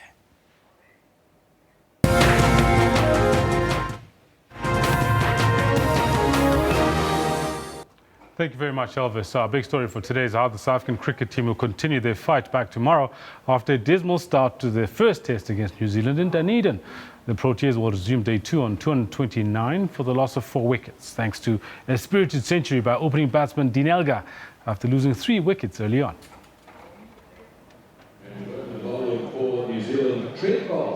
Captain Faf du Plessis won the toss and, with the surface a mystery, decided to bat. The first such decision in 22 test matches in that country. The South Africans wanted a good start, but the complete opposite happened. Opener Stephen Cook managed only 3 runs before he was trapped leg before wicket by Trent Bolt in the 9th over. That is poor judgment. Neil Wagner then struck twice in 1 over. He bowled Hashim Amla for just 1 run and then got rid of JP Duminy, also for 1. 3 batsmen back in the pavilion in the first session, a mere 22 runs on the board. Algar and du Plessis then got stuck in. They put on 126 runs for the 4th wicket and made the most of the batting conditions before du Plessis was dismissed for 52. Going high, this could be out. It is out. Although wickets fell around him, Algar kept his cool. He was dropped by wicketkeeper BJ Watling with his score on 36 just after lunch, but his patience and immense powers of concentration were eventually rewarded. He scored his 7th Test century and batted throughout the day for his unbeaten 128 to put South Africa back on track. Tough, very, very tough. At first thing this morning, he got through that tough period, and now he has reaped the rewards with a 7th Test match chun. He was supported well by Themba Bavuma, who was unbeaten on 38, his innings featuring 7 fours. They survived the final session and the new ball with an invaluable unbroken 5th wicket partnership of 81 runs. Liesl Zankel, SABC News. Now staying with cricket, India captain Virat Kohli said the 75-run win against Australia in the 2nd test was the best under his captaincy, after his side fought back to level the 4-match series at 1-1 in Bengaluru. But this was overshadowed by an on-field incident by his counterpart Steve Smith, which Kohli stopped just short of calling cheating. Kohli accused Australian counterpart Steve Smith and his team of crossing the line by looking towards the player's area while deciding whether to review the umpire's decisions. Smith was given out leg before wicket for 28 in the tourist's 2nd innings, offered delivery by paceman Umesh Yadav that stayed low and struck him above his left boot in front of middle stump. Smith and partner Peter Hanscombe were then caught looking towards the area outside Australia's dressing room, where television replays can be seen while discussing whether to review the verdict, prompting umpire Nigel Long to intervene. Players are not allowed to have any outside input while challenging the umpire's decisions according to the rules. Yeah, I obviously got hit on the pad and looked down to Petey, and Petey sort of said, look up there, and I turned around and said, what do you reckon? And that was a bit of a brain fade on my behalf, and yeah, shouldn't have done that. I saw that 2 times happening when I was batting out there. I pointed it out to the umpire as well, that it's happened twice that I've seen their players looking upstairs for confirmation. And that's why the umpire was at him. You know, when he turned back, the umpire knew exactly what's going on, because we observed that. We told match referee also and the umpires that they've been doing that for the last 3 days, and this has to stop, because there's a line that you don't cross on the cricket field. Sledging and, you know, playing against the opponents is different, but I don't want to mention the word, but it falls in that bracket. So I would never do something like that on the cricket field. Thank you, sir. Is that word cheating? I didn't say that, you did. And that word that he didn't say was cheating. Bidvest have moved to the top of the Absa Premiership standings, even though they played to a goalless draw against Chipa United at the Sisa Dugashe Stadium in Mdantsane last night. The match between Orlando Pirates and Premiership title contenders SuperSport United at the Orlando Stadium ended in a 1-1 draw. And Pirates are 10th in the log, while United are 3rd behind Wits and Cape Town City. And in the other match of the night, Platinum Stars registered a 3-0 win against Golden Arrows at the Royal Bafokeng Stadium in Phokeng to move into the top 8. It's crunch time for Orlando Pirates, who are currently having one of their worst seasons. The Buccaneers have conceded 12 goals against 2 Pretoria sides this season. However, there's still a lot to play for. Pirates are eyeing a top 8 position with a change of fortunes under Shell Unovret, while SuperSport United are gunning for the league championship under Stuart Baxter. Thabo Mnyamane punished a ball-watching Pirates defense as he unleashed a powerful shot past Brighton Mhlongo after winning the ball inside the penalty area. Could be a chance here, and it's a goal! The home side pushed forward and Tembinkosi Lodge made up for an earlier miss as he drilled the ball into the net. And he gets the equaliser. They've done it again, Pirates. They've come from behind again. And the second half substitute, Tandai Ndoro, should have won it for Pirates at the death, but it wasn't to be, as the two teams circled for a share of spoils. What a chance! It's a marvellous point because a draw is a draw. It's 1 point. What is it? You know, a draw can either get to your heart or it can get to your head.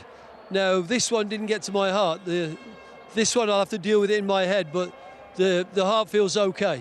Of course, we want to win games, but I'm also learning. It's my first 2 weeks down here, but so I'm happy that we get back again, and I'm also happy that we can show everyone that we are on the same level as the top teams, and hopefully we can compete a little bit better with them in the future. In the Eastern Cape, the high-flying Bidvest Vets couldn't dismantle Chippa United's defence. The Clever Boys were camping in Chippa's half in the first half, but had nothing to show for it on the scoreboard. Chippa, with the return of Rulani Manzini from suspension, had a better second half as they took the game to Vets but failed to score. Vets are at the summit of the log with a better goal difference than Cape Town City. Mduduzi Ndlovu, SABC News.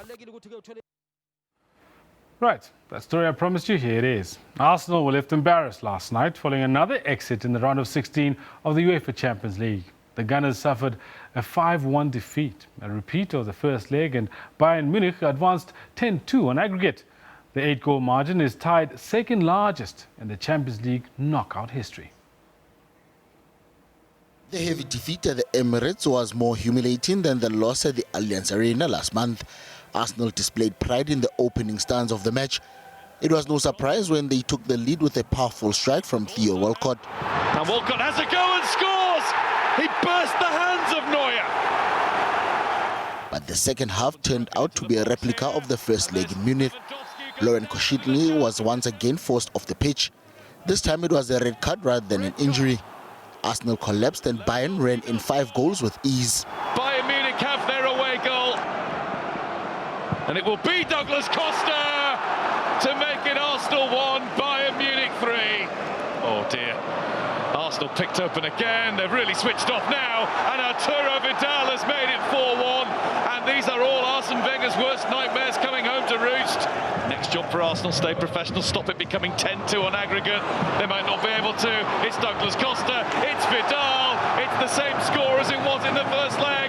It's 5-1 to Bayern Munich. Well, I felt that we produced a performance and with the spirit and the pride that we wanted. And after that, of course, the story finishes badly. And personally, I would say we put really Bayern under pressure. We were really unlucky tonight because it was a 100% penalty at 1-0 in the first half on Walcott, checkable on television. And in the second half, the referee killed the game. The result was a true reflection of the difference between the two teams. A crazy game, no, difficult. But until the penalty, the game was really difficult. Arsenal played for 60 minutes really well, putting a lot of pressure in the game, and we have difficulty defensively and also with the ball. And we did mistake that we are not used to do, but at the end, we knew this, that was difficult, but at the end it's important to reach the quarterfinal and to look forward. Real Madrid also advanced to the last 8 after another 3-1 win over Napoli. The hosts took the lead through Dries Mertens and looked capable of overturning the deficit. However, Madrid captain Sergio Ramos performed another rescue act. He scored 2 goals in a space of 6 minutes in the second half. Alvaro Morata added the 3rd goal in stoppage time against the deflated opponents. Lebantube, SABC News. Right now, International Olympic Committee member Frankie Fredericks has stepped down as the head of the team evaluating bids to host the 2024 Olympics as an IOC Ethics Commission investigates alleged payments to him before the awarding of the 2016 Games to Rio. The investigation centers around a transfer of about $300,000 by Papa Masata Diak the son of disgraced former IAAF President Lamine Diack, to a company linked to Fredericks. Fredericks told French newspaper Le Monde the money was paid for work he'd done to promote athletics in Africa at the time.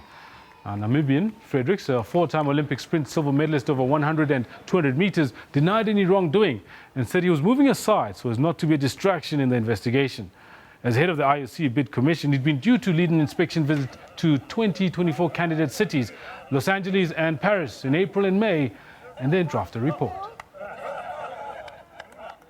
And that is where we're going to leave it for now. We'll be back tomorrow with the entire crew, the entire newsroom presentation staff. And until then, listening soon.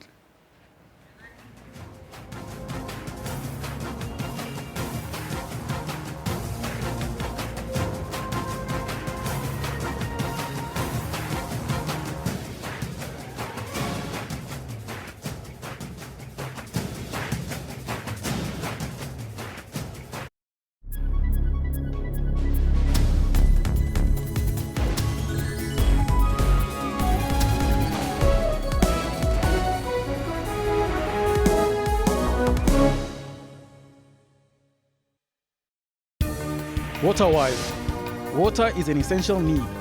The scarcity of it could lead to loss of many lives, including livestock,